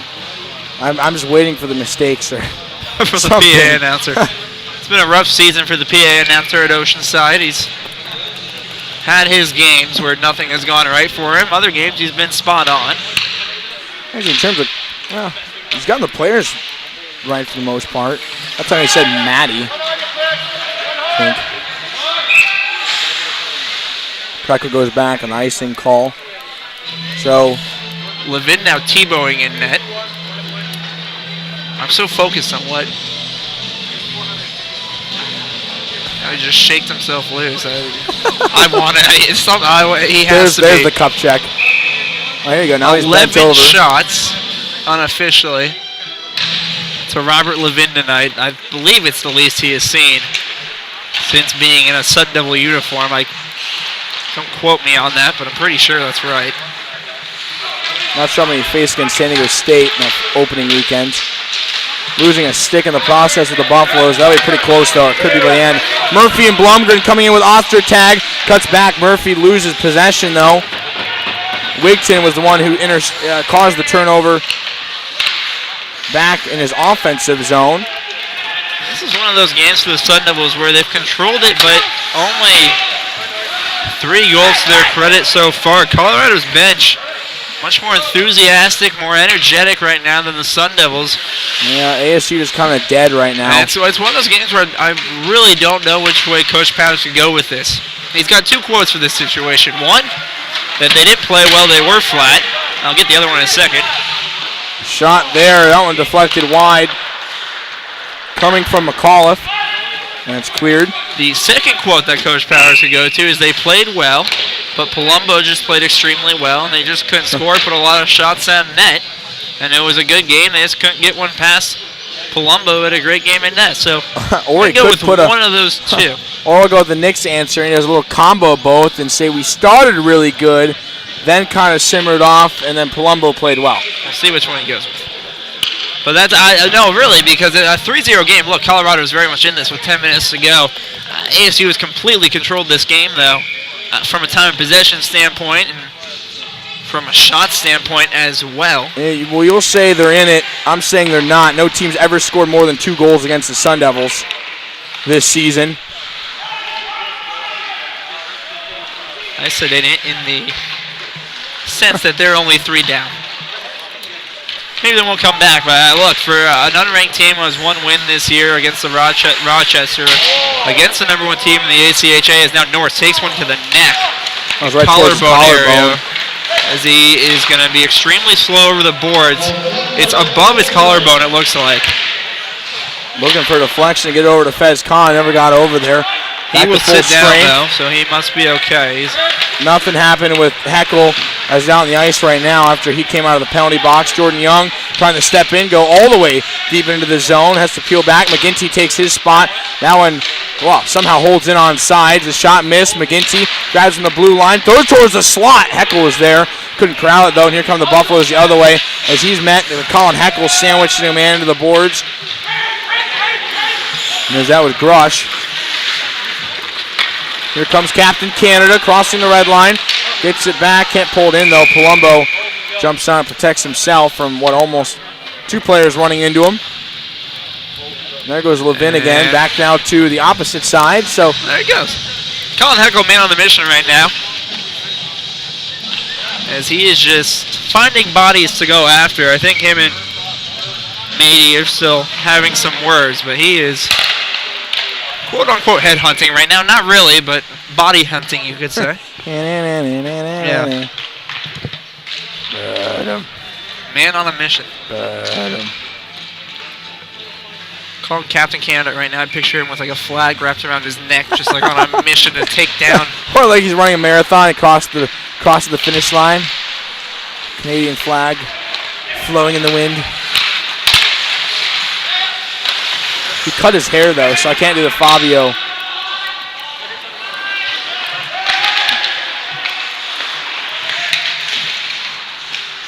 Udaz battling for it. Burkemper on the far side. Now back out to Ritchie. Top of the face-off circle. Finds it towards the point. Burkemper cycles around. Udaz now back to Ritchie. Doesn't take the shot over to Hoban. Her wrist shot echoes off the right leg of Palumbo. The rebound was right into the stick of a Colorado player. Now it knocked around and back out. A fresh 5 out for Colorado. Still pretty defensive-minded, though, in the last couple minutes. So now right after that, they get an interception. Scores! Great feed coming from this side. As that one's set up. I think they set up Eddie Lang. Evan Street set that one up. And it's Eddie Lang who gets the goal, his first of the season for the sophomore out of Nashville, Tennessee. So Lang with the goal, a beautiful turnover for Colorado. They capitalize on it. And now a 2-goal deficit with 9:30 to go about.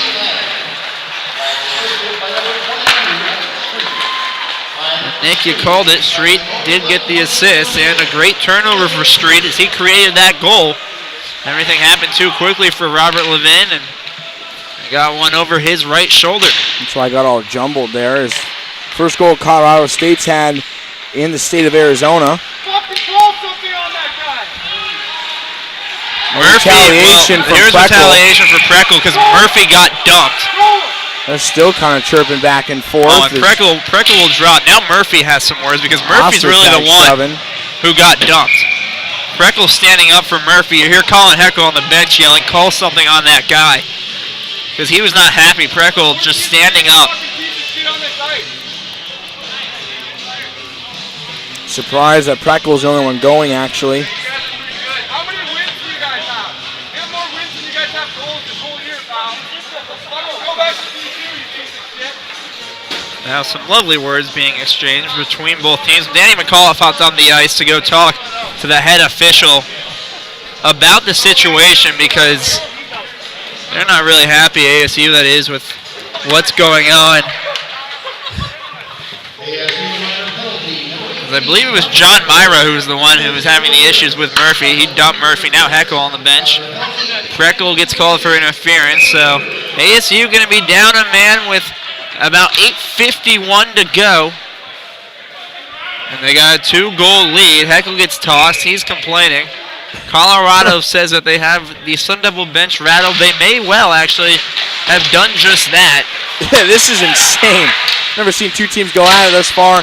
And Oceanside, the slot, a quick one-timer as Coleman tried to get this one within one as they're going to work on the power play. Sun Devils in need of a kill. The Buffaloes in need of a goal.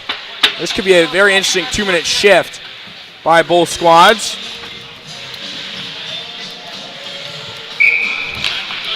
We'll see how this one escalates. They got another game tomorrow. ASU, if anything, actually, they could fight tonight, sit tomorrow out. They cannot fight tomorrow with Minot State being that Thursday game. So if gloves were to drop, it would be tonight. I don't know if Powers really wants the team fighting. And now ASU is going to be down 5-on-3. Colorado doesn't know it, and now a goal. It goes off of Heckel's stick, and the ref didn't call it as touching Heckel's stick. That was off of Colin Heckel. That was not off of a Colorado stick. That's why Colin Heckel's complaining right now. Whistle should have been blown dead. Bounces off of Colin Heckel's stick and goes in. There was a penalty called. There was a delayed penalty, and that's why Heckel turned around to say something, because technically it should have been called dead. Wow. But now it wasn't. They're saying Colorado gets the goal. Okay, here's where you need the replay.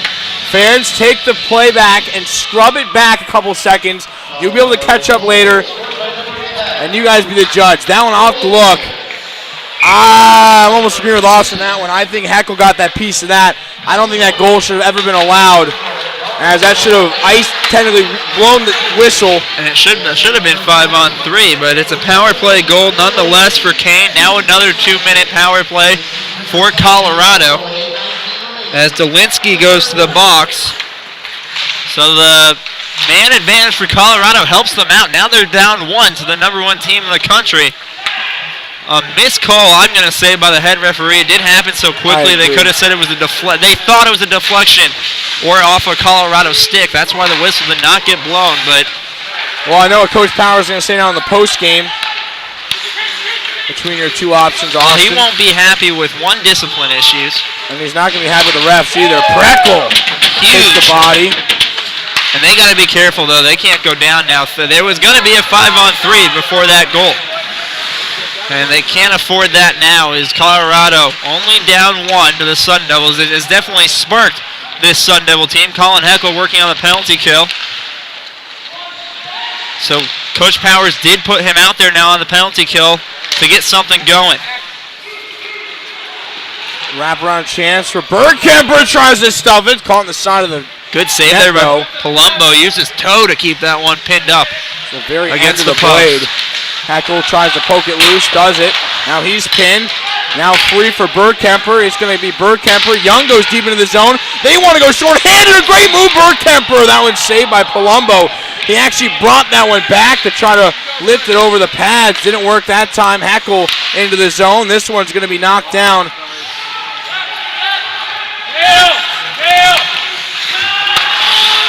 15 seconds left on the power play for Dolinsky. Back over towards the Buffalo's defensive end. McAuliffe into his own zone to kill some time. Now back to full strength. That'll do it as Dolinsky joins Norris and McAuliffe. So set up for him. Keep the Sun Devils top line out. A 1-goal game in the final 6 minutes. Jordan Young with a pass over to Dolinsky.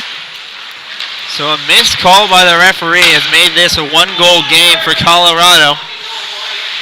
They did have the man advantage, so you can credit them that as they were on the power play, but it really did come down to a missed call. Should have been blown dead off the stick of Colin Heckel and into the back of the net.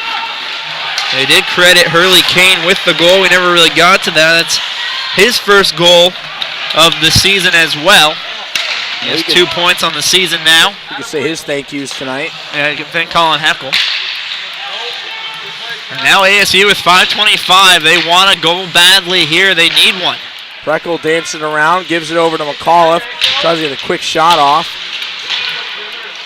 Sun Devils from behind the net. A backhander, McAuliffe. That one right into the pads again. As he pushing and shoving with some Buffaloes. And Alex Palumbo keeping Colorado in this game. That is the reason it is 3-2 now. Give him a ton of credit for Colorado's performance tonight.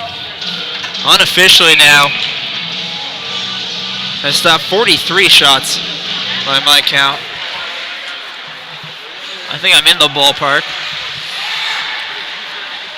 Levin won't be too pleased right now as he's unofficially 12 for 14. His goals against saves. average is it's going to go up. He was leading the ACHA going into this game with a .75 goals against average. Well, that's a good Similar chance to Joe D'Elia last night, just 2 goals that are unconventional deflections that have really affected their numbers. Not much, obviously. Right. His save percentage could be spared, though, just because of the only 14 shots. So he'll more than likely still remain on top, or at least really close to. If he's not, I don't expect Levin to be off the top spot for long. Interception, though. That's center ice by Patrick. He tries to skate it in. Heckel loses his stick. Blumgren meets in front. The pass around to Patrick. He's now met by Brett Preckle. Pins his man against the boards. Heckel wants in on the action. Here's Fez Khan. Khan spins around. Great move by him. He gets a pass over to Blumgren with room. McGinty into the zone at center. Drops one for Heckel. Tries to go 5-hole. Palumbo grabs it before any rebound could be given up. 13 to go in the third. Alex Palumbo once again. Colin Heckel got exactly what he wanted. A drop pass back to him. Just in front of the blue line. Let a wrist shot go. Kept it low, but Palumbo managed to stop it through traffic. He's now seen 44 shots. Have stopped 41 of them. Very similar to the Colorado State game that went into overtime. He saw 49 shots, stopped 46 of those to take Colorado into overtime. They then lost 3-2 to Colorado State. Last year, by the way, ASU beat Colorado 6-1. They played a 1-game series here. ASU D1 beat them 6-1. Next night, ASU D2 beat them 6-1. But that was back when Colorado was a D2 team still. First year D1 play. They're sticking with the #1 team currently in the ACHA. LeVar drops one back. Young has to get back on his horse with Alex Temby. Trying to send it around, but he's rejected as Connor Sanders. ASU with it. Rivard now with plenty of space. Change. He hits the ice, just try to avoid the hit. Both players fall down. Young now loses it. Levin with a kick save. That one almost a rebound right in front for Relafers. Interesting chance for Colorado. Good block by Sean Murphy. Tries to get out the Ostertag. A little too excited on that pass as Jordan Young has to circle back towards his own red line. 3 minutes and change to go in regulation. Sun Devils only up by 1. Over for Murphy. Head coach Eric Ballard for Colorado. He has a timeout to use. So does Coach Powers, but I expect Ballard to take one before Powers possibly here. Maybe saving for an icing call. Good job trying to gain entry into the zone by Myra. He's in with Preckle. Far side taken by Lang. Has one of the 2 goals tonight. That one batted deeper by Sanders. Now up ice. Tulinski all by himself. A breakaway chance. Tulinski wrong to the doorstep. What a save by Palumbo. That one would have put this one over. Instead, the goaltender reading that one well. He goes down on the ice, and that late extension by his left leg keeps Colorado in it. Alex Palumbo playing out of his mind. You see the Colorado players, the 5 skaters on the ice right now, going back, tapping his pads. Is an amazing save by him, keeping him in it. Once again, the scoreboard shows a goal of 4-2, but that is not the case of Alex Palumbo snared that. Okay. So now the Oceanside scoreboard, they were confused by all the cheering of the Colorado fans sitting in Sparky's Inferno. The noise did make it seem like ASU scored, but no, some Colorado fans in the house made the travel. Not that bad of a trip down here to Arizona. Warmer weather, so I don't blame them. So we're wondering what Levin's thinking to try to stay loose. He gave up 2 goals, so I guess it didn't work how he would have wanted to. Now what's Palumbo thinking? Like, yeah, that just happened. Well, he's in the zone. The confidence that Palumbo is showing right now. Through the roof, especially after last night. Blumgren with a wrist shot, tries to sneak it 5-0, almost did. Palumbo took a while to hit the ice there, gets another save. But that's just a huge save for the gentleman who's leading the ACHA in points, in Kale Dolinsky. Only 1 point tonight. But it's kind of funny to say only, because that's going to drop his points average from like a 2.4. As his average coming into tonight's game. Let's see if they call icing on this. They should. There's the whistle. 2 minutes, 7 seconds. There's a shot of Jordan Young as he goes back. One of the players to go for Team USA later on in December that Austin and I were mentioning before. So he'll go back, trying to keep some fresh legs with Temby on the blue line. Offensive draw for Arizona State. McGinty loses it to Grush. Off the high glass, tries to get it out for Patrick. Heckel's going to be first one to it. He takes the body by Grush.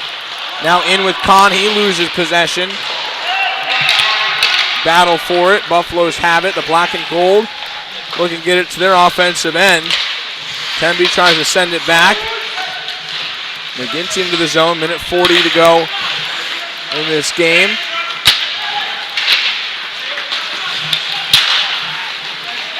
Over for Kahn, loses the battle though with Robbie Ash, as Ash took the positioning.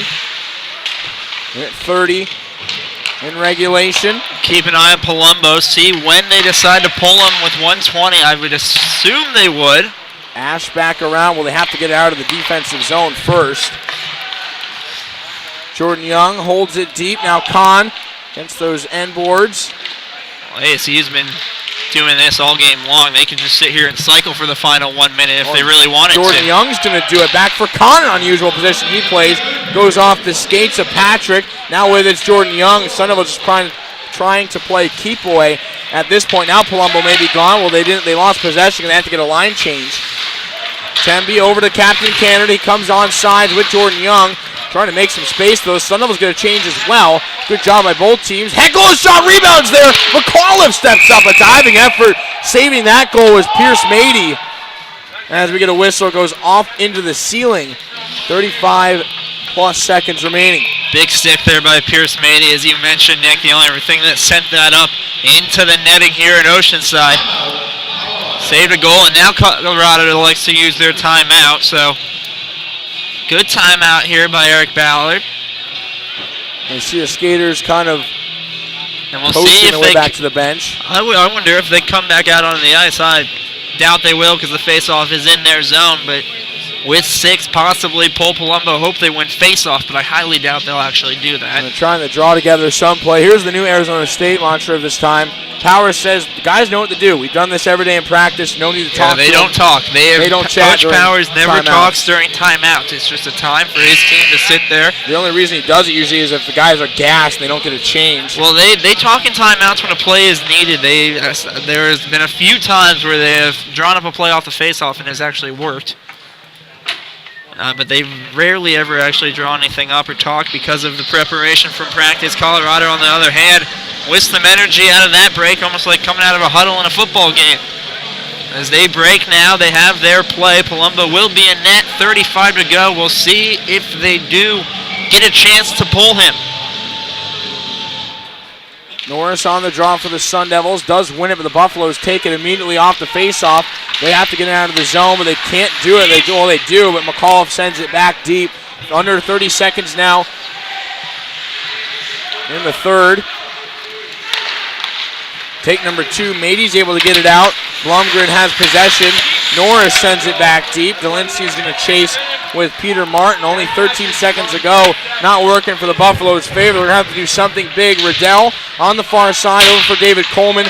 Sun Devils back with it in the final 5 as Colorado not able to do anything after that timeout. The Sun Devils are going to win this one at home. Only by 1 goal, though. Palumbo playing great in net for the Buffaloes as Levin gives up 2 goals. Still, I guess, almost ate my own words on the broadcast, but technically I guess it did come down to Sun Devils still have yet to give up more than 2 goals. So they'll take the victory either way. It's probably going to be an unhappy Powers.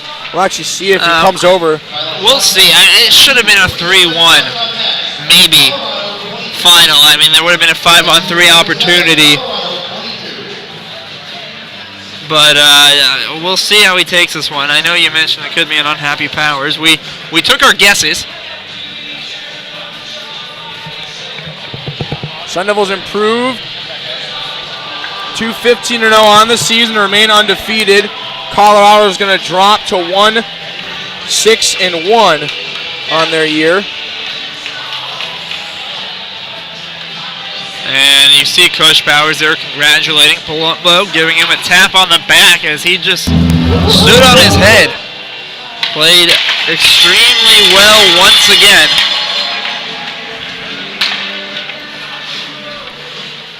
And we'll see who Allison Cummings gets.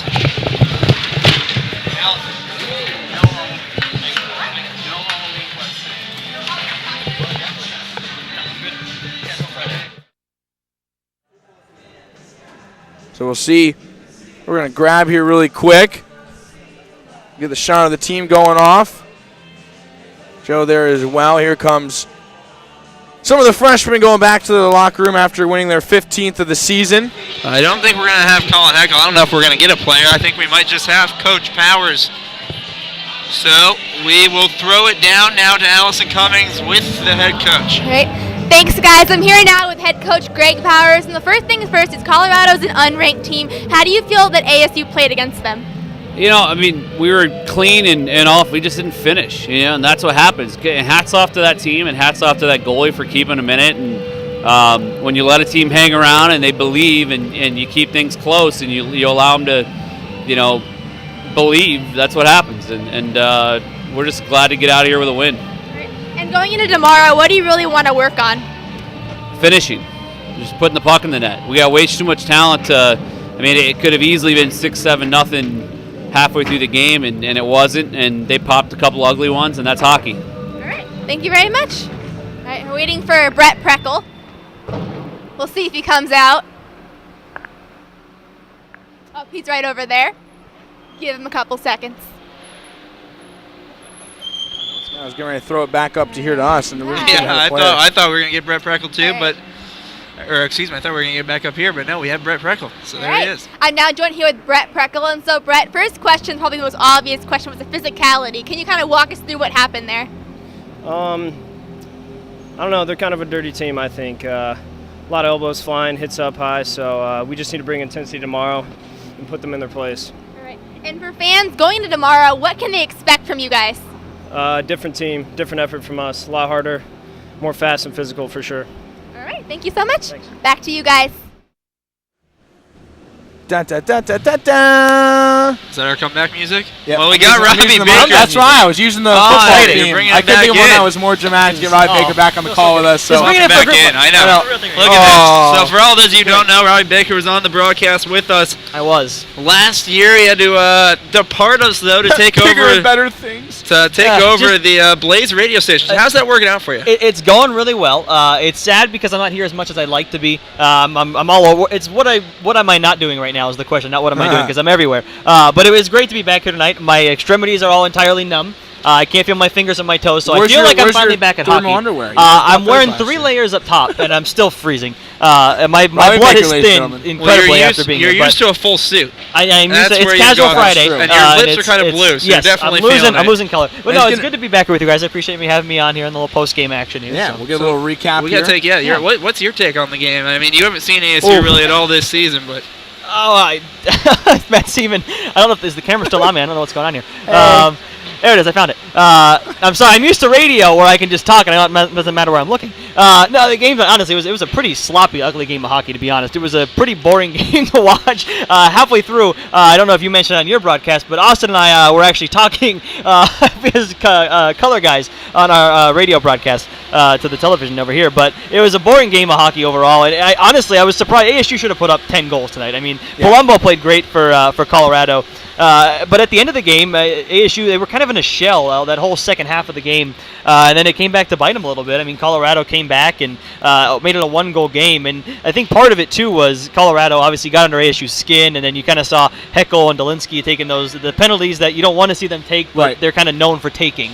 Well, it's kind of the most rattled the Sun Devils have been. But, guys, for both of you, I mean, really looking at that game, was one that Robbie kind of touched on. It could have been easily 10-0, but it just the firepower just wasn't there for the Sun Devils. They kind of got up 3-0, and we're sitting there thinking, is this going to be another one of the games where we're just kind of, whatever, coast off the final 20 minutes. Well, the Sun Devils kind of like, it's 3-0. Let's just, they didn't play preventive. I mean, they were always in the offensive zone, but they just couldn't do anything with it. Yeah, I mean, it was something I mentioned off the broadcast. They got those 2 goals real quick, but they were really relaxed goals.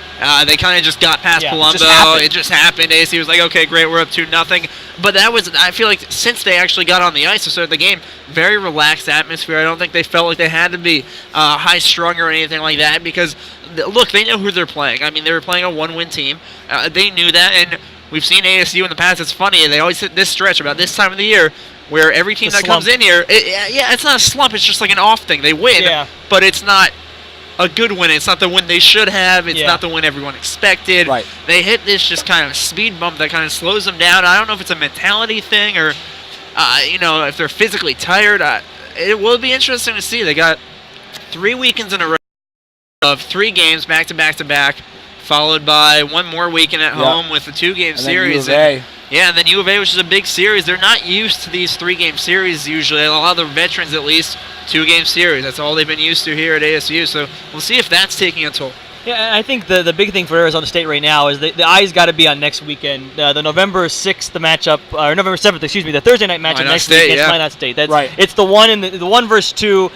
Minot got what ASU wanted last year. They got the national championship that ASU wanted, obviously. And I don't want to say that ASU was overlooking Colorado because I don't ever want to put words or put them down or anything. But how could you not? I mean, Colorado comes in as a 1-win team. They have 1/8 of the skill at best of the Sun Devils on the ice, and the size disadvantage was incredible too between ASU and Colorado. And the speed too. Yeah, it was just completely outmatched. And so if you're Arizona State, you're looking ahead a little bit to that Minot State game, even if they don't want to admit it, and they won't admit it. But I think that was kind of what happened tonight too. And I mentioned it at the end of our broadcast. I would be surprised, and you guys know the team better than I do this year, but I would be surprised if we see the Colin Heckles, and Heckle will probably play, but a lot of those big-name guys playing tomorrow. I would expect to see Jancy and a lot of the guys that have been healthy scratches of late get on the ice tomorrow. Oh, Jancy, okay, then Jancy's not going to play tomorrow. But a lot of the guys that were healthy scratches tonight, I would imagine that those guys will get on the ice tomorrow. I would think, but you guys know the team better than I do. I don't know. I think Coach Powers this year, I think he's going to, different mantra this year. I think he's going to stick his top guns out there. I think tomorrow he expects that 10-goal victory. I think he just wants them to find the chemistry. I think that's why he's going to go with the more experience this year, because he's just said, all right, now we're finally fully healthy. Let's try to use this as the series to get him going. He's definitely going to have some words and have to go in the film session tomorrow to figure it out, but take it off from you, Robbie. As Colorado proved and Preckle showed it, this team needs to, understand that Colorado's a team that wants to win. They want to knock off the top team in the ACHA, their first year in D1, and what not a better way to do that than to knock off a Division I #1 team. And that's what they almost did. They made it very interesting that final 20 minutes of hockey, but that'll do it for us in the broadcast. As Arizona State will be back here tomorrow to take on Colorado 7:30 on CronkiteSports.com to check out the broadcast. But for the entire WCSN production, Matt Seaman and Bailey Clark on camera. Ryan Hess, technical producer, also Patrick Wagner joining us tonight. Thanks much to him. And obviously the intermission report, which will be post-game, and they'll have the predictions for sure tomorrow, so you're going to want to hear what they're going to have to say about this game. But for us to control us and our special guest, Robbie Baker, coming back on. Thank you for having me, guys. It was great. Maybe I'll just float around, and every now and then I'll just show up, and I'll be like, oh, he's back again. I can it's Halloween, so you're a ghost. So you exactly. Hopefully I look like a ghost. I'm pale enough and cold enough. We'll get Oompa Loompa tonight with the purple. Yeah, casual Friday for the radio guys. Well, either way. So for Austin, Robbie, and myself, Nick Merrick, thank you guys for joining us tonight. 3-2 the victory for Arizona State, 15-0 on the season. The two teams are going to be back at it tomorrow, and if tonight was any indication, tomorrow you won't want to miss. But stay tuned for our post-game report coming up soon. My love for football, it comes from playing in the street as a kid growing up, and just seeing how football, always kept me from going to the bad side in life and doing all the bad things that my cousins did. I'm from a rough neighborhood in Long Beach, California, where Snoop Dogg, Warren G, Nate Dogg, all those guys talk about, 21st and Lewis. That's the actual street that I lived on and grew up on, and just seeing the things that went down on that street and in that neighborhood, gang violence, the drugs, not knowing where I'm gonna lay my head at some nights, not knowing if food is gonna be for sure, or seeing how easily it could have been for me to slip through the cracks and just give it up and just say, man, I'm done with all this stuff. But at the time, it was just something that just told me, don't go down that path. Your life is set to be way better than what it was dealt. it is like a fairy tale just to be here, and I just appreciate it, and I never take a day for granted. I don't take a class for granted, a free book for granted. The way the Sun Devil family has looked out for me and have really cared about me, not just on the field but off the field, and it's something I'll never forget, and every time I put on that Sun Devil uniform, I put it on with great appreciation.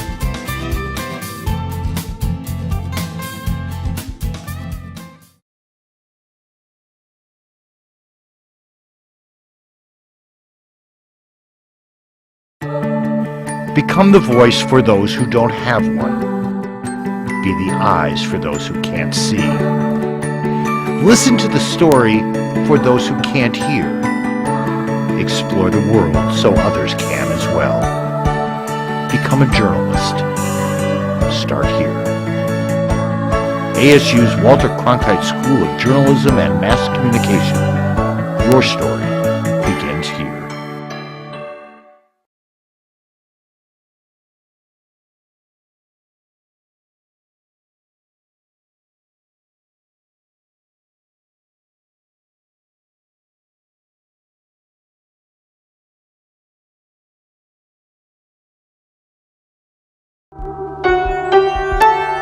Think about what you imagine yourself doing.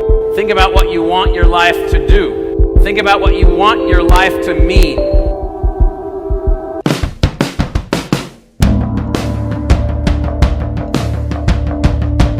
What we have constructed for you is an institution that is focused on enabling your dream. Pretty much anything I imagined being able to do at college, ASU has given me those opportunities and I've taken advantage of them.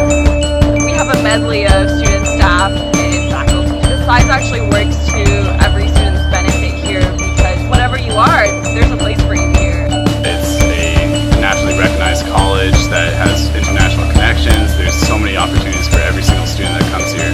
We're not doing science or business or industry or math without an end goal in sight. We have an end goal in sight and we're working towards it. You're at the place where there's this intense energy focused on you. ASU is the place where you can come and dream about anything, focus on anything, and move your life forward. If you really want to go to America's fastest, highest energy institution, ASU is the place to be.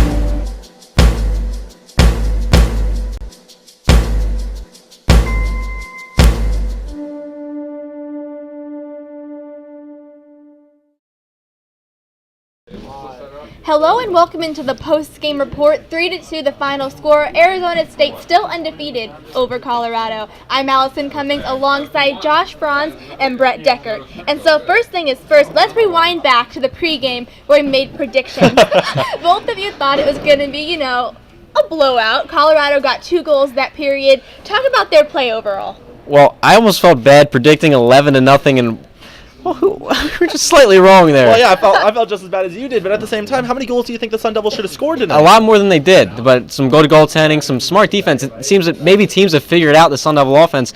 They're giving the puck possession, but if you keep them out of the net, you get some chances like that. Get sloppy, get in their head, like we saw in the third period there, and get them on the ropes. Right, so now it's time for Coach Powers and his crew to make some adjustments and come back. It's tough to look in the mirror and say we got to make adjustments when you're 15-0, but that's what they have to do right now to score the puck. Powers cannot be happy after tonight. Going into tomorrow, if they don't come out with a fiery win, I can see some changes on these lines. Absolutely. And now Colorado has a taste of how Arizona State plays. How is this going to help them going into tomorrow? Well, it's going to do one of two things, Allie. It's either going to be, yeah, we know how to play against them now, or, oh, we just woke up a sleeping giant and ASU's going to come back and kill them. So we don't know exactly what's going to happen. We thought it was going to be a dominating first game, and we were definitely wrong on that front. So Colorado hopes that they know how to play. They've got a great strategy going in, and they're really confident with their goaltender. So we'll see if that holds over till tomorrow. Yeah, Colorado really seemed to think they had ASU rattled after that first goal, and then some fisticuffs, and they really did. They had them rattled. They got a second goal real quick, and they stayed in the game. Going into tomorrow, it'll be interesting to see. They do have somewhat figured out how to play this ASU team. They're giving them their chances, but they're holding strong on defense and not giving up the kind of backdoor empty net goals that we've seen ASU been able to pass around teams. So if they can play the same effort tomorrow with the same speed and the same agility and the toughness out there, we might have another close game. And Coach Powers did tell me in the post-game interview he wanted to work on finishing, that his team just wasn't finishing here tonight. But one thing that you can't neglect to notice was the amount of physicality. Talk about that, and do you expect that tomorrow? I definitely expect it tomorrow. I mean, every team that comes in here, ASU has an attitude with, because they're not respected. Maybe they feel that way, or just as the games go on, it becomes a physical game. ASU takes pride in being a stronger team out there, so they get hit, they hit back, and that's why they're in the penalty box right now. But I definitely expect a physical game against this conference opponent tomorrow. Yeah, especially the number one team in the nation has a target on their back. Absolutely. Going against an unranked team like this. And they get some frustrating penalties in that period. Brett Preckle, sticking up for his teammate, penalty that led to a goal. There's no room for that on a number one ranked team that wants to win, especially these games that you have to win. If you're not getting those chances they got all night, they're not going to the net, so play conservatively, and you can't give up those kind of goals they did. So going in tomorrow, hopefully we'll see if they can cut down on that and work on finishing, like you said. Get the puck in the back of the net. That's the biggest thing. And Arizona State certainly does have a target on their back, but be sure to stay tuned for tomorrow. Trust us, you won't want to miss it. For Josh Franz and Brett Deckert, I'm Allison Cummings. Good night.